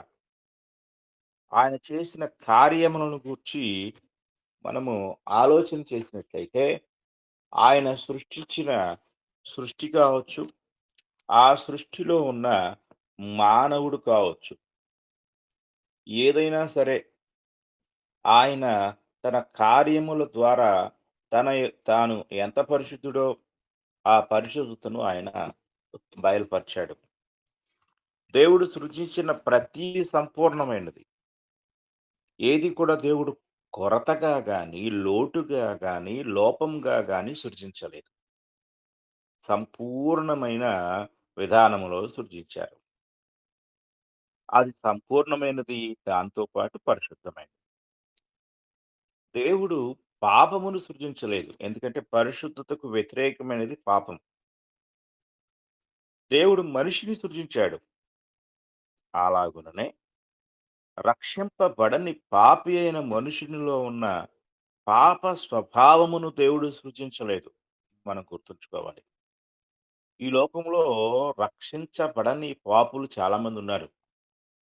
అనగా రక్షించబడని వారుగా దేవుని దృష్టిలో పాపులుగా ఉన్నవారు చాలా మంది ఉన్నారు. దేవుడు మనిషిని మాత్రమే సృజించాడు కానీ మనిషిలో ఉన్న లేక ప్రస్తుతము ఉన్న ఈ యొక్క మనుషుల యొక్క స్థితిని, అంటే పాపపు స్థితిని ఆయన సృజించలేదు. కనుక ఆయన కార్యముల ద్వారా లేక ఆయన చేసిన పనుల ద్వారా దేవుడు తాను పరిశుద్ధుడై ఉన్నాడు అన్న సంగతిని ప్రత్యక్షపరుస్తూ ఉన్నాడు. ఇది మనం గ్రహించాలి. ఆదికాండము 3వ అధ్యాయం వరకు కూడా, అనగా ఆదాము హవ్వలు ఆజ్ఞను అతిక్రమించి పాపులయ్యేంత వరకు కూడా పాపమును గూర్చిన గ్రహింపు మనకు కనిపించదు. మొట్టమొదటిగా పాపము అనేది ఆ మనుషుల్లో ప్రత్యక్షమైనప్పుడు, కనిపించినప్పుడు, లేక వారు పాపులుగా చేయబడినప్పుడు పాపాన్ని గూర్చిన విధానాన్ని మనం అక్కడ చూసాం. అయితే ఇక్కడ దేవుడు సృజించల ఈ పాప స్వభావాన్ని. దేవుడు మనిషిని మాత్రమే సృజించాడు. కానీ ఆ మనిషే పాపం చేశాడు. పాపము చేయడం ద్వారా మనుషుడు తన తర్వాతి తరాలకు ఆ పాప స్వభావాన్ని అంటించాడు. అంటే ఆదాము ద్వారా పాప స్వభావము, అనగా ఆ నేచురల్ సిన్ అనేది స్వభావ సిద్ధముగా మానవ జాతికి అంటుకుంది. పాపము చేసే స్వభావం అనేది ఆదాము గర్భము నుండి వచ్చిన ప్రతి మానవుడు వారసత్వంగా అంటే ఆ హ్మ్, ఆదాములో ఉన్న అవయవాలు మనం అతనిలోండి వచ్చుట ద్వారా ఎలా పొందుకున్నామో, అలాగే పాప స్వభావాన్ని కూడా మనం పొందుకున్నాం. పాప స్వభావాన్ని పొందుకున్నాం కాబట్టి మనం పాపులం కాలేదు. అంటే ఆ వారసత్వంగా మనం ఆదాము పాపి అయ్యాడు కాబట్టి మనం పాపులు కాలేదు. స్వభావాన్ని మాత్రమే మనం పొందుకున్నాం. ఇది మనం జాగ్రత్తగా గ్రహించాలి. దీనినే ఆదాము స్వభావము లేదా పాప స్వభావము అని బైబిల్ పిలుస్తుంది.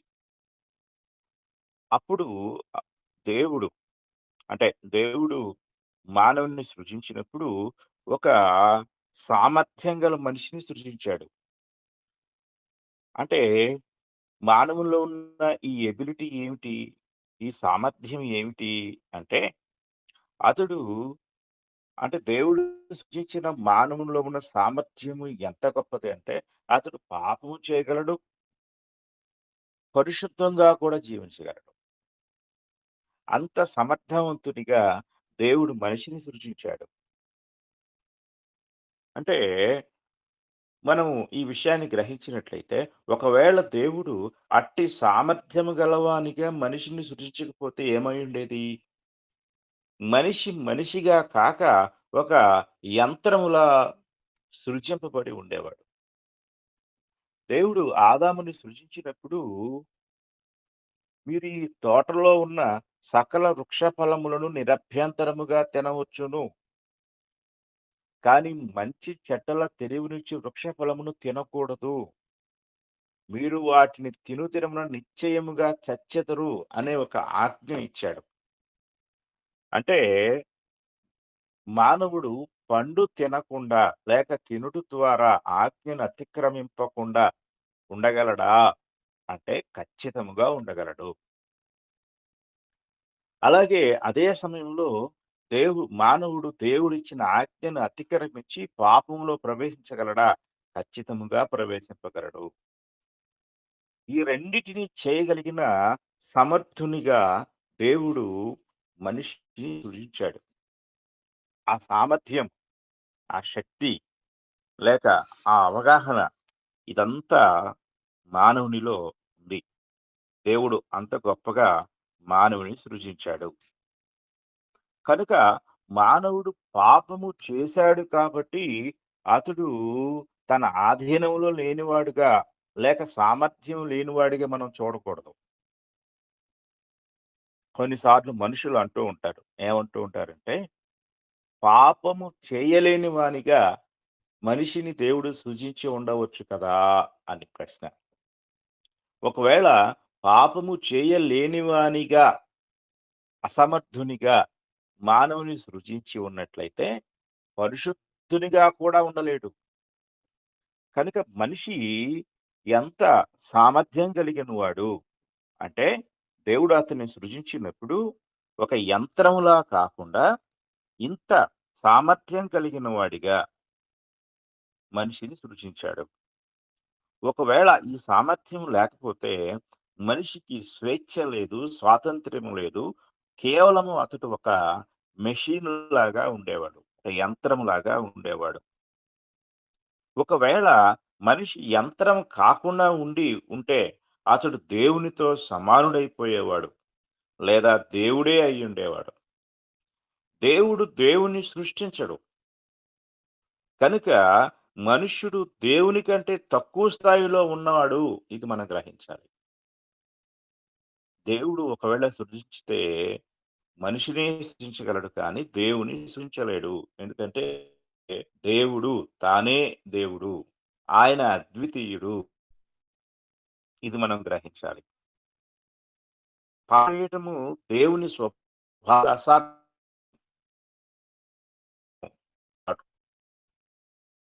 అది ఆయన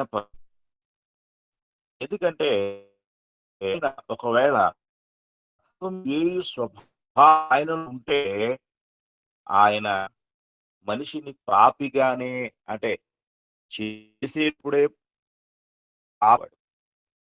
జాగ్రత్తగా మనం గ్రహించాలి.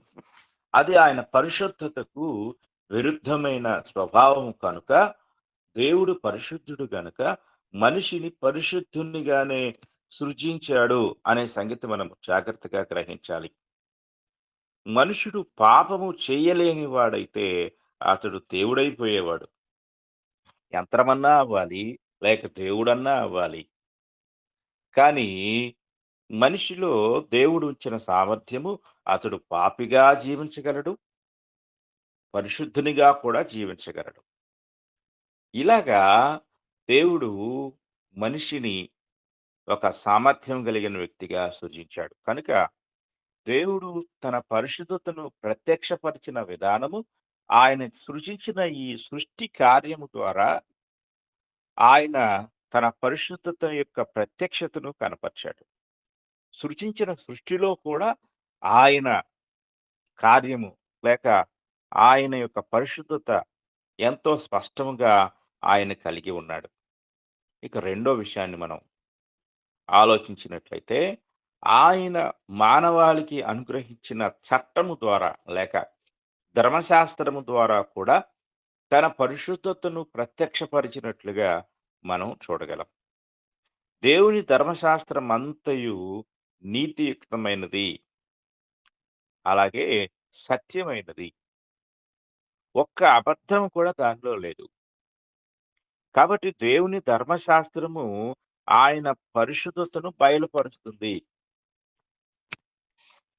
ఎందుకంటే మనం ఈ ఒక్క మాటలోని ఇదంతా గ్రహించగలం. ఎందుకంటే ఆయన ధర్మశాస్త్రము నీతియుక్తమైనది, సత్యవంతమైనది. అందులో ఏ దోషము, ఏ పాపము లేదు అనే సత్యాన్ని మనం గ్రహించాలి. ఇక మూడవ విషయాన్ని కూడా మనం చూసినట్లయితే, పాపము పట్ల ఆయనకున్న ద్వేషం, ఆ ద్వేషము ద్వారా కూడా ఆయన తన పరిశుద్ధతను ప్రత్యక్షపరుచుకున్నారు. ఆయన పాపాన్ని ఎంతలా ద్వేషించాడో ఆయన పరిశుద్ధత యొక్క స్వభావము ద్వారా మనం గ్రహించగలం. కొన్నిసార్లు మనం ఈ లోకంలో ఉన్న కొందరు క్రైస్తవులను చూసినట్లయితే, వారు వారి ప్రక్కనున్న వారిలో ఉన్న పాప స్వభావాన్ని ద్వేషించరు కూడా. ఎందుకు వారి పాప స్వభావాన్ని ద్వేషించకుండా హాయిగా వారితో కలిసి సహవాసం చేస్తారు, సహజీవనం చేస్తారు అంటే, ఇది మనం గ్రహించవలసిన వారమై ఉన్నాం.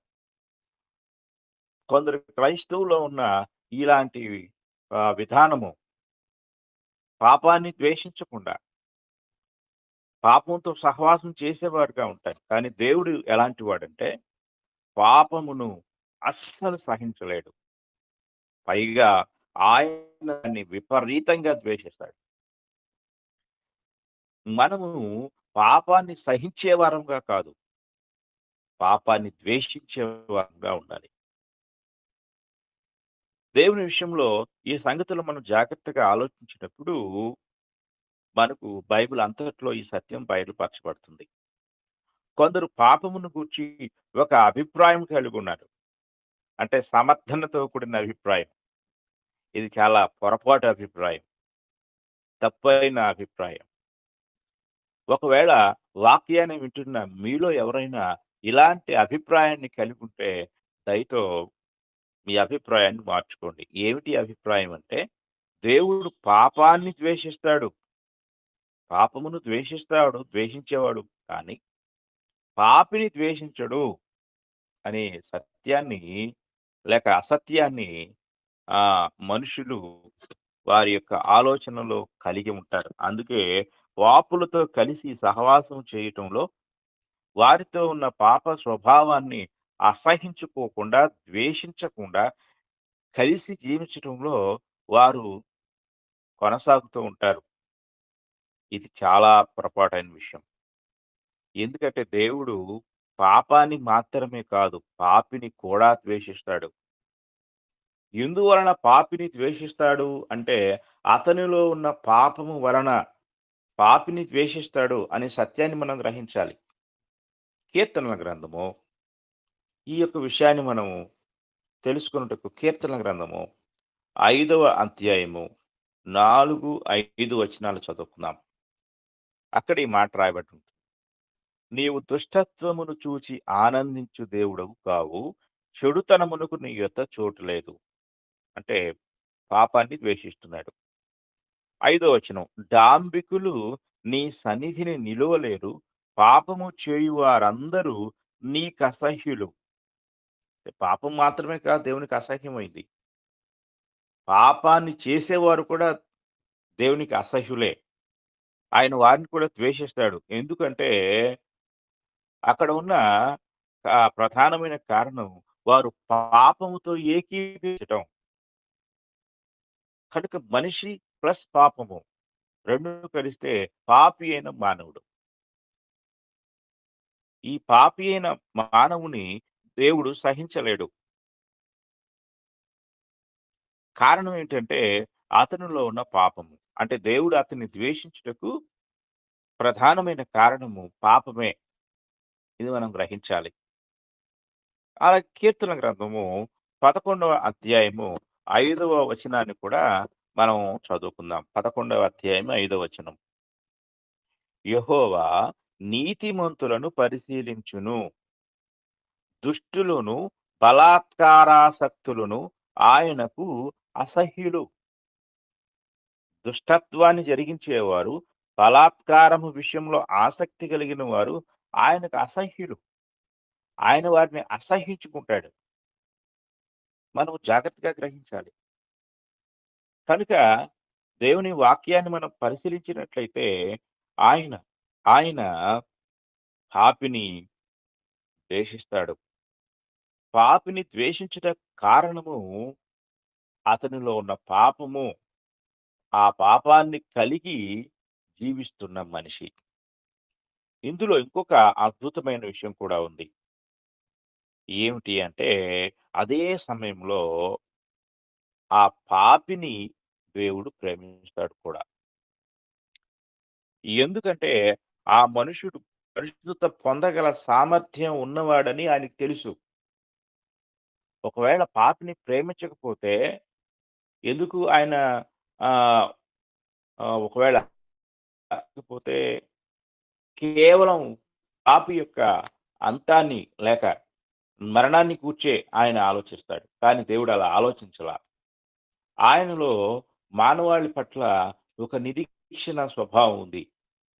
దేనిని బట్టి ఆయన మానవాళి పట్ల నిరీక్షణ కలిగున్నాడు అంటే, తాను సృజించిన మానవునిలో ఇంకొక సామర్థ్యం కూడా, పాపం చేయగలిగే సామర్థ్యం మాత్రమే కాదు, పరిశుద్ధుడుగా కూడా మార్చబడగలిగినంత సామర్థ్యము దేవుడు మానవుని సృజించినప్పుడు వానిలో పెట్టాడు. కనుక మానవుడు పాపము చేసే విషయంలో దేవుడు ఎంతగా ద్వేషిస్తాడో, ఆ పాపము నుండి అతనిని బయటకు తీసుకువచ్చే విషయంలో ఆయన అంతలా ప్రేమిస్తూ ఉంటాడు. ఇది మనం చాలా జాగ్రత్తగా గ్రహించాలి. అందుకే దేవుడు లోకమును ఎంతో ప్రేమించెను అని యోహాను సువార్త 3:16 మనకి చెప్తా ఉంది.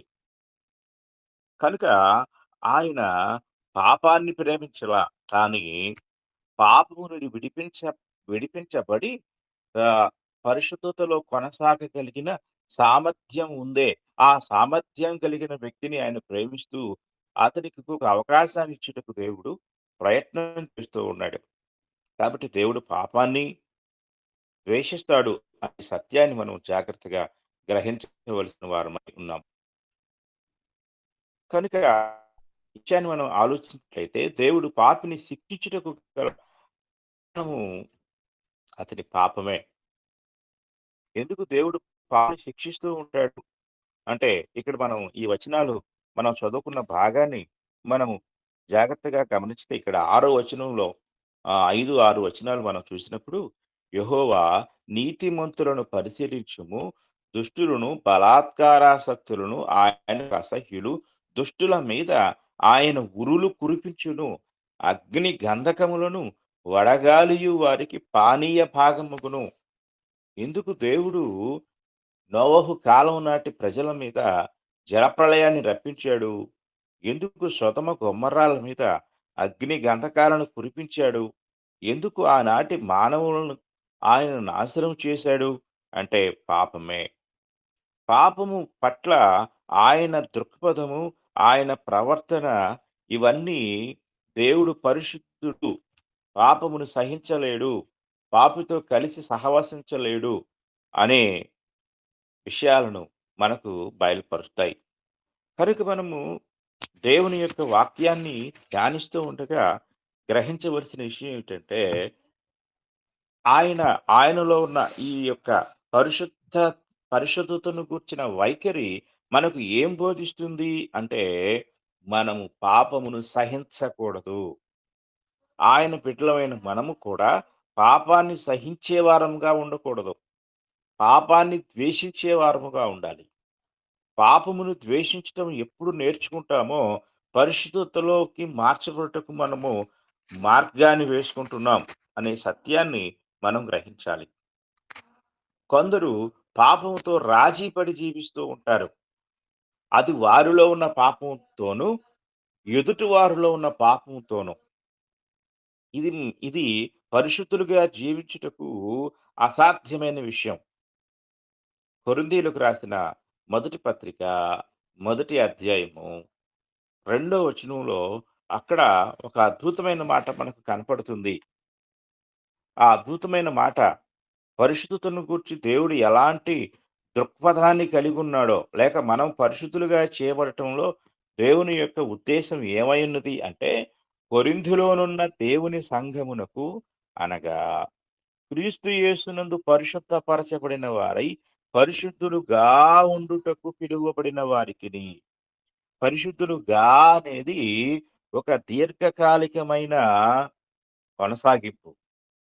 అంటే పరిశుద్ధ పరచబడుట అనేది అది ఒక పరిమితమైన క్రియ అయిపోయిందది. ఇంకా పరిశుద్ధులుగానే చేయబడుతూ ఉండలేదు మనం. పరిశుద్ధులుగా చేయబడ్డాము. పరిశుద్ధులుగా తీర్చబడ్డాము. నెక్స్ట్ అనగా తరువాత మన జీవితం ఎలా ఉండాలి అంటే మనం పరిశుద్ధులుగా కొనసాగాలి. ఇది ఒక దీర్ఘకాలికమైన ప్రక్రియ. ఈ దీర్ఘకాలికమైన ప్రక్రియను మనం ఆలోచించినప్పుడు మనం ఊపిరి ఉన్నంత వరకు కూడా క్రీస్తు ప్రభు రాకడ వరకు కూడా పరిశుద్ధులుగా కొనసాగాలి. అంటే సేమ్ టైం అదే సమయంలో ముందు చేయవలసిన విషయం ఏమిటి అంటే పరిశుద్ధులుగా కొనసాగుటకు ముందు చేయవలసిన విషయం ఏమిటంటే పాపాన్ని ద్వేషించటం, పాపముతో సహవాసము చేయకుండా ఉండటము. నేను క్రీస్తు ప్రభు రక్తములో కడగబడి పరిశుద్ధపరచబడ్డాను, క్రీస్తునందు పరిశుద్ధపరచబడ్డాను, పరిశుద్ధుడిగా చేయబడ్డాను. అందుకే మనము పరిశుద్ధులు అని సంబోధిస్తూ ఉంటాం. పౌలు గారు కూడా క్రైస్తవులను పరిశుద్ధులు అని సంబోధించాడు. మనము పరిశుద్ధపరచబడ్డాము. ఇది బాగా మనం నమ్మితే నేను పరిశుద్ధుణ్ణి, క్రీస్తు తన రక్తమిచ్చి నన్ను శుద్ధి చేశాడు అనే అవగాహన మనలో ఉంటే ముందు మనం చేయవలసిన విషయం ఏమిటంటే మన తండ్రి అయిన దేవుడు పాపాన్ని ఎంతలా ద్వేషించాడో మనము కూడా పాపమును అంతలా ద్వేషించినప్పుడే పరిశుద్ధత వైపు ప్రయాణిస్తాం, లేక పరిశుద్ధతను కలిగి ఉంటాం, లేక పరిశుద్ధులుగా అని ఒక దీర్ఘకాలికమైన ప్రణాళికను మనము కొనసాగించగలము. ఒకవైపు మనం పాపంతో సహవాసం చేస్తూ నేను పరిశుద్ధునిగా కొనసాగుతాము అనే అబద్ధాన్ని మనము మన హృదయంలో కలిగి ఉంటాం. పరిశుద్ధులుగా కొనసాగటం అనే ప్రక్రియ పాపమును అసహించుకోవటంలోనే ఉంటుంది. పాపం అనేది ఎన్ని విధాలుగా ఉన్నా, ఎన్ని రకాలుగా ఉన్నా, ఏ విధమైన ఆలోచన స్వభావాలతో ఉన్నా, అది బాహ్యమైనదైనా, అంతరంగ సంబంధమైనదైనా, సామాజిక పరమైనదైనా, వ్యక్తిగత పరమైనదైనా, అది ఎన్ని విధాలుగా ఉన్నా దేవుడు మనకిచ్చే ఆలోచన లేక మన పట్ల కలిగి ఉన్న ఉద్దేశము ముందు నువ్వు దాన్ని ద్వేషించు, అసహించుకో అంతే. అది చేయకుండా మనము ఎన్నటికీ పరిశుద్ధులముగా కొనసాగలేము. ఇది దేవునిలో ఉన్న మారని దృక్పథము. ఎందుకంటే పాపము పట్ల ఆయన దృక్పథము, ఆయన ప్రవర్తన మారనిది. ఆయన ఎలాంటి దృక్పథాన్ని కలిగి ఉన్నాడంటే దేవుడు రక్షింపబడని ఒక పాపి విషయంలో అయినా, రక్షణ పొందిన విశ్వాసిలో అయినా ఈ దృక్పథం. అంటే పాపం చేసేవాడు దేవుని దృష్టిలో ఎలాంటి వాడంటే బాప్తిస్మం పొంది రక్షణ పొందని వాడైనా పాపే, అలాగే రక్షణ పొంది పాపం చేస్తున్న వాడైనా పాపే. ఇందులో ఆయన వ్యత్యాసాన్ని చూపించడం. కారణం ఏంటంటే పాపే అంతే. పాపం చేసే ప్రతివాడు కూడా పాపి. కనుక నువ్వు రక్షణ పొందకముందు పాపంలో ఉన్నావా, నువ్వు పాపివే. రక్షణ పొంది విశ్వాసిగా చలామణి అవుతూ విశ్వాసంలో జీవిస్తూ కూడా పాపం చేస్తున్నావా, నువ్వు పాపివే. ఇందులో దేవుడు ఎలాంటి వ్యత్యాసాన్ని చూపించడు. ఎందుకంటే ఆయన పరిశుద్ధుడు. ఆయన పరిశుద్ధత వీరిద్దరిని సమానంగా కొలతేస్తుంది. ఇందులో ఆయన దృక్పథము మారదు. ఎందుకంటే ఈ మారని ఆయన దృక్పథమే పాపము పట్ల ఆయనకున్న ద్వేష స్వభావమే దేవుని పరిశుద్ధతను ప్రత్యక్షపరుస్తుంది అనే సత్యాన్ని మనం గ్రహించాలి. ఇక మనము 4వ విషయానికి వచ్చినట్లయితే దేవుడు తన పరిశుద్ధతను ఎలా ప్రత్యక్షపరిచారు అనే సంగతిని మనం గ్రహించినప్పుడు ఇంతవరకు పాపాన్ని ద్వేషించడం ద్వారా అని మనం చెప్పుకున్నాం. అలాగే నీతిని ప్రేమించడం ద్వారా కూడా ఆయన పాపమును పరిశుద్ధతను ప్రదర్శించాడు. ఒకసారి ఒక వచనాన్ని మనం చదువుకుందాం. దేవుడు పాపమును ఎంతగా ద్వేషించాడో అంతగా నీతిని ప్రేమించాడు. మొదటి రాజులు గ్రంథము మనం చదువుకుందాము. 8వ అధ్యాయము 32వ వచనాన్ని మనం చదువుకున్నట్లయితే అక్కడ ఈ మాట కనపడుతుంది. నీవు ఆకాశమందు విని నీ దాసులకు న్యాయము తీర్చి హాని చేసిన వాని తల మీదకి శిక్ష రప్పించి నీతిపరుని నీతి చొప్పున వానికి ఇచ్చి వాని నీతిని నిర్ధారణ చేయుము అని ఇక్కడ సొలొమోను ఒక సుదీర్ఘమైన అద్భుతమైన ప్రార్థన చేస్తూ ఉంటాడు. ఈ ప్రార్థనలో సొలొమోను చెప్పే సంగతి ఏమిటంటే, నీ దాసులకు న్యాయము తీర్చు, జడ్జిమెంట్ చేయమంటున్నాడు. ఎలాగా అంటే, హాని చేసిన వాని తల మీదికి శిక్ష, నీతిపరుని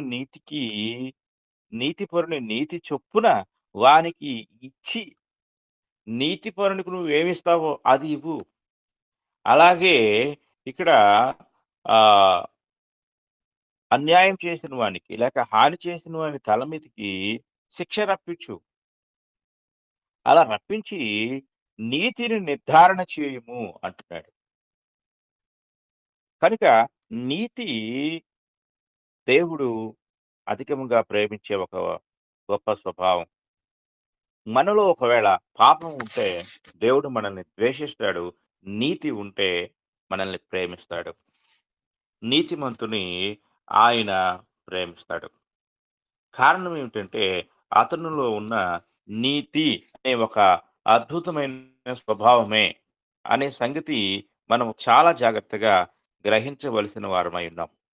కనుక దేవుడు ఎంత న్యాయవంతుడు అంటే పాపాన్ని ద్వేషిస్తాడు, నీతిని ప్రేమిస్తాడు. చూడండి, హెబ్రీయులకు రాసిన పత్రిక 1వ అధ్యాయము 9వ వచనాన్ని మనం చదువుకుందాం. అక్కడ ఒక మంచి వాక్యం మనకు కనపడుతుంది. నీవు నీతిని ప్రేమించితివి, దుర్నీతిని ద్వేషించితివి. అందుచేత దేవుడు, చూడండి ఇక్కడ, నీవు నీతిని ప్రేమించితివి, దుర్నీతిని ద్వేషించితివి అని చెప్పి దేవుని యొక్క జడ్జిమెంట్ ఎలాంటిదో చెప్తున్నాడు. నీతిని ఆయన ప్రేమించేవాడు, దుర్నీతిని ద్వేషించేవాడుగా మనకు దేవుని యొక్క స్వభావము ఇక్కడ ప్రత్యక్షపరచబడుతూ ఉంది. జాగ్రత్తగా మనము ఈ యొక్క వచన భాగాలు పరిశీలించినట్లయితే హెబ్రీయులకు రాసిన పత్రికలోనే ఆయన స్వభావాన్ని గురించి మనం ఆలోచించినప్పుడు 6వ అధ్యాయము 10వ వచనాన్ని మనం చదువుకుందాం. మీరు చేసిన కార్యమును మీరు పరిశుద్ధులకు ఉపచారము చేసి ఇంకనూ ఉపచారము చేయుచుండుట చేత తన నామమును బట్టి చూపిన ప్రేమను మరచుటకు దేవుడు అన్యాయస్తుడు కాడు. కనుక మనము చేసే మంచి కార్యాలను ఆయన మర్చిపోయేటంత అన్యాయస్తుడు కాదంట. కనుక ఆయన నీతి కార్యములను జరిగించే వారిని ప్రేమించేవాడుగా ఉన్నట్లుగా మనం చూడగలం. తర్వాత ఇంకొక విషయాన్ని మనము ఆలోచించినట్లయితే, విశ్వసించిన పాపిని నీతిమంతునిగా చేయుట ద్వారా కూడా తన పరిశుద్ధతను ప్రత్యక్షపరుచుకున్నాడు. ఎవరైతే ఆయన వాక్యమునందు విశ్వాసం ఉంచుతారో వారిని ఆయన నీతిమంతులుగా చేస్తాడు. అలా నీతిమంతులుగా చేయుట ద్వారా కూడా తన పరిశుద్ధతను ఆయన ప్రత్యక్షపరుచుకున్నట్లుగా మనము చూడగలం.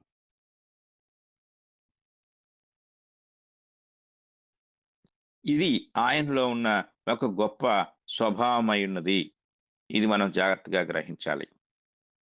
కనుక మనిషి తన యొక్క స్థితిని బట్టి నరకములో ఉండవలసిన వాడై ఉన్నాడు. కానీ దేవుని కృప మరియు దయ వలననే రక్షణ ప్రణాళిక అతనికి అందించబడింది. దాన్ని అంగీకరించిన విశ్వాసిని దేవుడు నీతిమంతుడిగా తీరుస్తాడు. దీనికి ఒక చక్కని ఉదాహరణ మనం చూస్తే రోమీయులకు రాసిన పత్రిక మనం చదువుకుందాం. రోమీయులకు రాసిన పత్రిక 3వ అధ్యాయము 25, 26 వచనాల్లో ఈ సంగతి మనం చూడగలం. పూర్వము చేయబడిన పాపములను దేవుడు తన ఓర్మి వలన ఉపేక్షించినందున ఆయన తన నీతిని కనపరచవలనని క్రీస్తు యేసు రక్తమునందలి విశ్వాసము ద్వారా, అనగా ఒక పాపి క్రీస్తు యేసు రక్తము తనను పరిశుద్ధునిగా మార్చగలదు అనే విశ్వాసాన్ని తన హృదయంలో కనపరిచినప్పుడు ఆ విశ్వాసము ద్వారా ఆయనను కరుణాధారముగా బయలుపరచను. దేవుడు ఇప్పటి కాలమందు తన నీతిని కనపరచు నిమిత్తము తాను నీతిమంతుడును యేసునందు విశ్వాసము గలవారిని నీతిమంతునుగా తీర్చువాడునయుండుటకు ఆయన అలాగు చేశాను. కాబట్టి దేవుడు నీతిమంతుడిగా, అంటే ఒక పాపి దేవుని యందు విశ్వాసం ఉంచినప్పుడు క్రీస్తు యొక్క రక్తములో ఉన్న లేక రక్తము ద్వారా చేయబడే పరిశుద్ధ కార్యమును విశ్వసించి ఆ కార్యములోనికి అతడు ప్రవేశించడం ద్వారా అతడు పరిశుద్ధునిగా చేయబడగలడు, నీతిమంతునిగా తీర్చబడగలడు. కనుక ఆయన ఒక పాపిని నీతిని ప్రేమించడం ద్వారాను, ఒక పాపిని నీతిమంతునిగా చేయుట ద్వారా కూడా ఆయన పరిశుద్ధుడు అనే సంగతిని మనకు స్పష్టపరుస్తూ ఉన్నారు. ఇక తరువాత విషయాన్ని మనం జాగ్రత్తగా ఆలోచించినట్లయితే, ఆయన పరిశుద్ధులను సంరక్షించే విధానం ద్వారా కూడా, అంటే పరిశుద్ధులను ఆయన ఎంతలాగా సంరక్షిస్తాడు అనే విషయాన్ని మనం జాగ్రత్తగా గ్రహించినట్లయితే, కీర్తనల గ్రంథాన్ని మనం చదువుకున్నప్పుడు 103వ కీర్తన మనకు ఒక విషయాన్ని తెలియజేస్తా ఉంది. 103వ కీర్తన 6వ వచనాన్ని మనం చదువుకుందాం.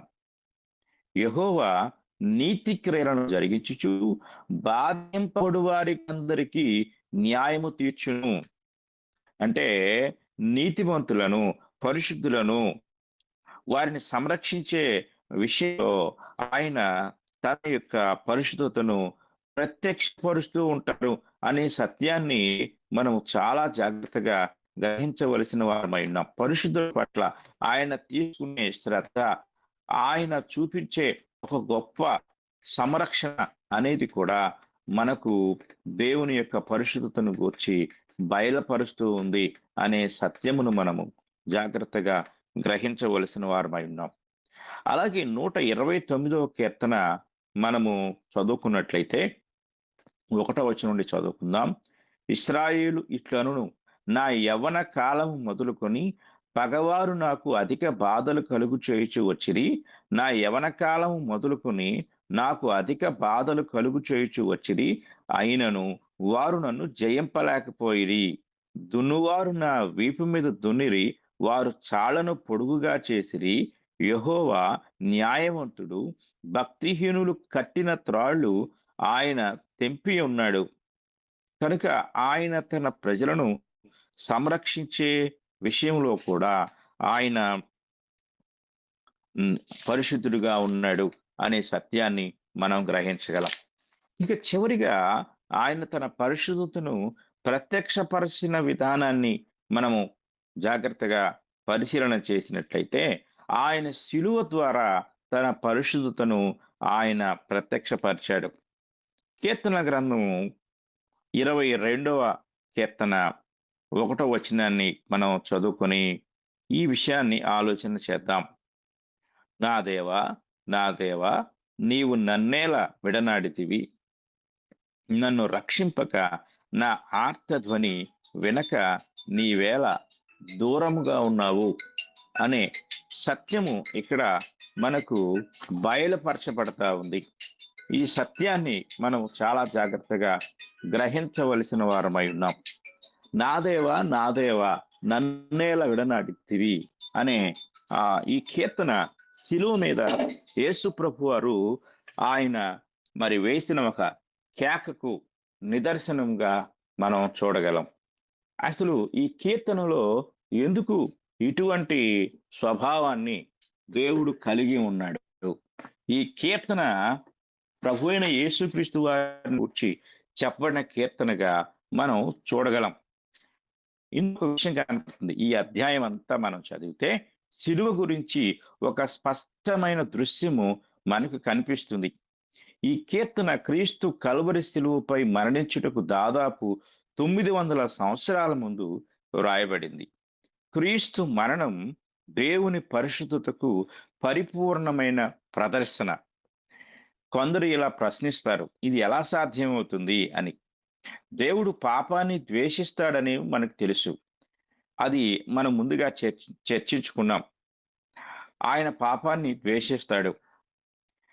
ఇది ఎంతలా అంటే, ఆయన కుమారుడు మన కొరకు పాపమైనప్పుడు, ఆయన పాపము ఎరుగని వాడుగా ఉన్నప్పుడు కూడా దేవుని ద్వేషము క్రీస్తు పట్ల మారలేదు. ఎలా మారలేదు అంటే, ఆయన కుమారుడు పాపమైనప్పుడు కూడా దేవుడు పాపాన్ని అంతే ద్వేషించాడు. అంటే ఆయన కుమారుని విషయంలో కూడా ఆయన ఉద్దేశం మారలేదు. కాబట్టి యేసు కూడా ద్వేషింపబడ్డాడు. ఎందుకంటే ఆయన పాపమైనాడు. యేసు ఎప్పుడు పాపిగా మారలేదు, కానీ ఆయన పాపముగా చేయబడ్డాడు. ఈ సంగతిని మనం గ్రహించాలి. అందుకే ఆయన తన కుమారుని కూడా శిక్షకు అప్పగించాడు. ఎందుకనగా దేవుడు పరిశుద్ధుడు. సిలువలో జరిగించిన ఈ సుదీర్ఘమైన ప్రక్రియ, దేవుడు ఎంత పరిశుద్ధుడు, ఆయన ఎంత పాపాన్ని ద్వేషించేవాడుగా ఉన్నాడు అంటే, ఆఖరికి తన కుమారుడు సర్వలోక మానవాళ పాపాన్ని మోసినప్పుడు, లేక ఆయన వహించినప్పుడు, ఆయన తన కుమారుని కూడా ద్వేషించి శిక్షకు అప్పగించినట్లుగా మనం చూడగలం. కొరింథీయులకు రాసిన 2వ పత్రిక 5వ అధ్యాయము 21వ వచనాన్ని మనం చదువుకున్నట్లయితే ఇలా కనపడుతుంది. ఎందుకనగా మనం ఆయన యందు దేవుని నీతి అగునట్లు పాపమెరుగని ఆయనను మన కోసము పాపముగా చేసెను. ఆయన పాపము ఎరగలేదు, కానీ పాపముగా చేయబడ్డాడు. కనుక ఆ పాపముగా చేయబడిన ఆయన మీద దేవుడు తన యొక్క శిక్షను కుమ్మరించినట్లుగా మనం చూడగలం. మరొక వచనాన్ని కూడా మనం చదువుకుందాం. యెషయా గ్రంథము మనం చూసినట్లయితే, యెషయా గ్రంథంలో ఒక అద్భుతమైన విషయం కనపడుతుంది. 53వ అధ్యాయము. ఇక్కడ 22వ కీర్తన ఎలాగో, యెషయా గ్రంథం 53వ అధ్యాయం కూడా సిలువ యొక్క దృశ్యాన్ని మనకు ప్రత్యక్షపరిచే ఒక అద్భుతమైన అధ్యాయమై ఉంది. అందులో 3వ వచనం చదువుకుందాం. అతడు తృణీకరింపబడిన వాడును, ఆయను మనుషుల వలన విసర్జింపబడిన వాడును, వ్యసనాక్రాంతుడుగాను, వ్యాధిని అనుభవించిన వాడుగాను, మనుషులు చూడనొల్లని గాను ఉండెను. అతడు తృణీకరింపబడిన వాడు గనుక మనము అతన్ని ఎన్నిక చేయకపోతిమి. ఇక్కడ యేసుక్రీస్తు వారు తృణీకరింపబడ్డాడు. ఎవరి వలన అనగా దేవుని వలన. తర్వాత 5వ వచనాన్ని కుందాం. మన అతిక్రమ క్రియలను బట్టి అతడు గాయపరచబడెను. యేసుక్రీస్తు వారు గాయపరచబడ్డారు. మన దోషములను బట్టి నలుగు కొట్టబడెను. ఆయన నలుగు కొట్టబడ్డాడు. మన సమాధానార్థమైన శిక్ష అతని మీద పడెను. ఆయన సమాధానార్థమైన, అంటే మనల్ని సమాధాన పరుచుటకు ఆయన శిక్షించబడ్డాడు. ఎందుకంటే ఆయన మీద, లేక ఆయన పాపమును వహించిన వాడుగా మనము చూస్తా ఉన్నాం. అలాగే 6వ వచనాన్ని కూడా మనం చదువుకుందాం. మనమందరము గొర్రెల వలె త్రోవ తప్పిపోతిమి, మనలో ప్రతి వాడును తనకిష్టమైన త్రోవకు తొలిగెను, యెహోవా మన అందరి దోషమును అతని మీద మోపెను. అందరి దోషము, సర్వలోక మానవాళి యొక్క దోషము, లేక అపరాధము, లేక పాపము ఆయన మీద మోపబడింది. అందువలన 10వ వచనంలో అతని నలుగు కొట్టుటకు యెహోవాకు ఇష్టమాయెను. ఇది మనం జాగ్రత్తగా గ్రహించాలి. కనుక ఇక్కడ ఈ శిలువ కార్యంలో కూడా దేవుడు తన పరిశుద్ధతను ప్రదర్శించారు. కనుక పాపముగా చేయబడిన తన ప్రియమైన కుమారుని విషయంలో కూడా ఆయన ఏమాత్రము పక్షపాతము లేకుండా పాపమును ద్వేషించుటకు పాపముగా చేయబడిన క్రీస్తును శిక్షించినట్లుగా మనం చూస్తున్నాం. కనుక ప్రియమైన వారలారా, దేవుడు నిన్నెంత ప్రేమించాడో ఈ యొక్క పరిశుద్ధత అనే స్వభావం ద్వారా తెలియజేస్తున్నాడు. కనుక దేవుని పిల్లలమైన మనము కూడా పాపమును ద్వేషించు వారముగా, పాపమును అసహించుకునే వారముగా, పాపముతో సహవాసము చేయలేని వారంగా జీవించినప్పుడే పరిశుద్ధులుగా ఉండగలమని, పరిశుద్ధ జీవితమును జీవించగలమని నేను మీకు తెలియజేస్తూ ఈ మాటలు ముగిస్తూ ఉన్నాను. ఇంతవరకు శ్రద్ధతో విన్న మీ అందరికీ నా వందనాలు తెలియజేస్తూ ఉన్నాను.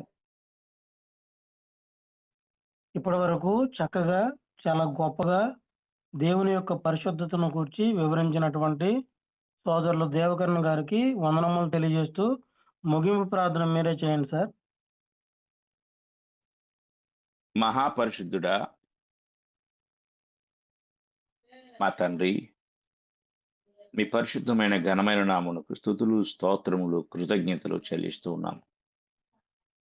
మా గొప్ప తండ్రి, ఈ యొక్క ఉదయకాల సమయంలో మీ స్వభావ లక్షణములను గురించి మేము నేర్చుకుంటూ ఉండగా, మీరు పరిశుద్ధతను ఎన్ని విధాలుగా, ఏ విధాలుగా ప్రత్యక్షపరుచుకున్నారో, ఆ ప్రత్యక్షపరచుకోవటంలో ఎలాంటి పక్షపాతాన్ని చూపించకుండా మీ పరిశుద్ధతను అన్ని కాలాల్లో రుజువుపరుచుకున్నారో మేము నేర్చుకున్నాం.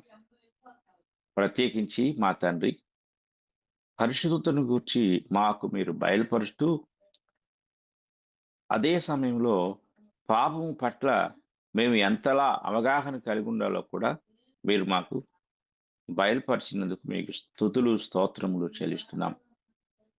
పాపమును గూర్చి బోధ చేయుట మానేసిన దినాల్లో మేము ఉన్నాం. మా తండ్రి, ఇలాంటి దినాల్లో మరొకసారి పాపం ఎంత అసహ్యకరమైందో, దాన్ని మీరు ఎంత అసహించుకుంటున్నారో, ఆ పాపంలో లీనమైపోయి జీవించే మనిషిని కూడా ఎంతలా మీరు ద్వేషిస్తూ శిక్షను కుమ్మరిస్తున్నారో మేము వింటున్నాం. కనుక మేము పరిశుద్ధతను గూర్చి నేర్చుకునే క్రమంలో దానికంటే ముందుగా పాపం పట్ల సరైన అవగాహన కలిగి ఉన్నట్టుకు కృప చూపించండి. పాపంతో రాజీ పడుతూ పాపం అంటే ఏమాత్రం భయం లేని దినాల్లో మేము జీవిస్తున్నాం. ఒకనాటి మీ ప్రజలైన ఇశ్రాయేలీలు ఏమాత్రము పాపం లేకుండా ప్రవక్తలు, యాజకులు, రాజులు, సామాన్యమైన ప్రజానికంతో సహా పాపులైపోయి, పాపము అనేది వారి జీవితంలో ఒక అనుదిన చర్యగా మార్చుకున్న రోజుల్లో మీరు వారిని ఎంతో అసహించుకున్నారు. వారి కట్టిన దేవాలయాన్ని అసహించుకున్నారు.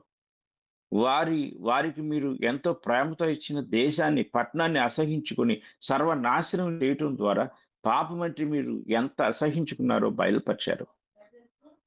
తండ్రి, మీకు స్తోత్రాలు. ఆనాటి ఆ ప్రజలే కాదు కానీ ఈనాటి మేమైనా సరే పాపంతో సహవాసం చేస్తే ఏమాత్రము సహించలేదని ఎరిగే మనసు నేటి వాక్యం విన్న ప్రతి ఒక్కరికి కూడా మీరు అనుగ్రహించండి. పరిశుద్ధతను కూర్చి ఆలోచించే ముందు మేమందరం పాపాన్ని గురించి ఆలోచించుటకు, పాపమును గురించి జాగ్రత్త వహించుటకు, ఎన్ని రూపాలలో ఎన్ని విధాలుగా పాపం ఉందో దాని నుండి సమూలముగా మేము దూరం అవుటకు జాగ్రత్త వహించే అవగాహన మరొకసారి మీ పరిశుద్ధతను గురించి నేర్చుకున్నట్టు ద్వారా అనుగ్రహించినందుకు మీకు స్తోత్రములు చెల్లిస్తున్నాం. అవును తండ్రి, మోసపూరితమైన జీవితంలో మేము జీవిస్తూ పరిశుద్ధత వైపే చూస్తూ పరిశుద్ధులంగా పొగుడుకుంటున్నాం, కానీ పాపాన్ని గుర్చిన అవగాహన లేని అంధకారంలో మునిగిపోయామనే ఆలోచన ధోరణి నుండి నేటి క్రైస్తవ సమాజమును, సంఘమును మీరు విడిపించమని వేడుకుంటున్నాం. మా తండ్రి, ప్రాముఖ్యంగా ఈ గ్రూపులో అనేకులు బోధకులు ఉన్నారు. బోధకులు ఈ విషయంలో శ్రద్ధ వహించే జ్ఞానం వారికి దయచేయండి. తండ్రి, మీకు స్తోత్రములు చెల్లిస్తున్నాం. అలాగే మా తండ్రి, మరి ఈ గ్రూపులో ఇంకా రక్షణ పొందకుండా పాపంతో సంతోషాన్ని అనుభవించే వారిని మీరు విడిపించండి. వారి మనోనేత్రాలు తెరవండి. ఈ క్షణమే రక్షణ పొందాలనే తీర్మానం వారికి అనుగ్రహించండి. తండ్రి, మీకు స్తోత్రాలు చెల్లిస్తున్నాం. నశించిపోవు లోకంలో పాపం ఇచ్చే జీతం ఎంత భయానకమైందో ఎరగలేని స్థితిలో ఈరోజు ఎంతో మంది పాపంతో కలిసి సహవాసం చేస్తున్నారు. కృప కలిగిన తండ్రి, వారి హృదయాలను తెరవండి. రక్షించబడని పాపులైనా, రక్షించబడి పాపంతో సహవాసం చేస్తున్న వారైనా, ఎవరైనా మీ దృష్టిలో ఒకటే అనే సమానమైన దృక్పథాన్ని కలిగి ఉన్న తండ్రి, ఆ దృక్పథాన్ని మాలో కూడా మీరు కలిగించండి. అలాగే మీ బిడ్డల్లో ఇంకా ఎవరైనా సరే తండ్రి మారు మనసు పొందకుండా ఉంటే, వారు మీ దృష్టిలో అతిగా ద్వేషించబడుతున్నారని గ్రహించే స్థితి వారికి దయచేయండి మా తండ్రి, మీకు స్తోత్రములు. అలాగే ఈ గ్రూపులో ఉన్న బోధకులను మేమందరము పాపము విజృంభిస్తున్న దినాల్లో ఉన్నాం తండ్రి. పై పూతలు పూసేవారంగా కాక, లోపల నుండి గాయాన్ని మాన్పే వైద్యాన్ని చేసే వైద్యులుగా మేము పాపం అనే జబ్బుకు విపరీతమైన ప్రభావం ఉందని దాని గురించి అధికంగా బోధిస్తూ నేటి సంఘాలను పాపము నీడ నుండి విడిపించే ప్రయత్నం చేయు భాగ్యము ప్రతి బోధకునికి మీరు అనుగ్రహించండి. మీకు స్తోత్రములు చెల్లిస్తున్నాం. అలాగే మా తండ్రి, మరి శరీర సంబంధమైన బలహీనతలు, రోగములు తండ్రి, బాధల్లో ఉన్న వారిని విడిపించండి. అలాగే తండ్రి, మా సహోదరులు నిన్నటి దినాన కొందరు పేర్లు ప్రస్తావించారు. వారందరి పట్ల మీ కృప చూపించి వారందరూ కూడా నీ కృపకు పాత్రులయ్యే భాగ్యాన్ని దయచేయండి. దయగలిగిన తండ్రి, మీకు స్తోత్రాలు చెల్లిస్తున్నాం. వారి ప్రతి అక్కరను మీరు తీర్చండి. అలాగే కొందరు విద్యార్థులు పరీక్షలకు సిద్ధమవుతున్నారు. వారికి మంచి జ్ఞానాన్ని దయచేసి, వారి తల్లిదండ్రులు వారిపై పెట్టుకున్న నిరీక్షణను వమ్ము చేయకుండా చక్కని ఫలితాలతో వారి తల్లిదండ్రుల యొక్క ఆశలు తీర్చేవారుగా ఉంచండి. అలాగే తండ్రి, మరి మీ యొక్క కృప ప్రతి ఒక్కరి విషయంలో కూడా అనుగ్రహించి, ఎవరెవరు ఎలాంటి బలహీనతల్లో ఉన్నారో వారందరి బలహీనతల నుండి, అవసరతల నుండి విడిపించండి. ఆన్లైన్ బైబిల్ ఇన్స్టిట్యూట్ విషయంలో కూడా మీ కృపా సహాయం దయచేసి, అది అనేకులకు ఒక కొండ మీద ఉన్న పట్టణంలాగా, ఆశ్రయ దుర్గములాగా మార్చబడి కృప మీ చిత్త ప్రకారము దయచేయమని వేడుకుంటున్నాం. అలాగే ఈ యొక్క కార్యం అంతటిని భారంతో భరిస్తూ వహిస్తూ ముందుకు కొనసాగింప చేస్తూ ఉన్న తండ్రి, ప్రతి కార్యమును నిర్వహిస్తున్న మీ దాసుని, అలాగే మీ దాసుని కుటుంబమును, వారి బిడ్డలను దీవించి ఆశీర్వదించి, ఈ కార్యమును రానున్న దినంలో ఇంకా భారముగా, ఇంకా గొప్పగా జరిగించే భాగ్యం మీ దాసునికి అనుగ్రహించమని ఈ గ్రూప్ అంతటిని మీ కృపగలిగిన హస్తములకు అప్పగించుకుంటూ ఈ యొక్క ప్రార్థన మా ప్రభువైన యేసుక్రీస్తు వారి పరిశుద్ధమైన నామంలో అడిగి వేడుకుంటున్నాం తండ్రి. ఆమేన్.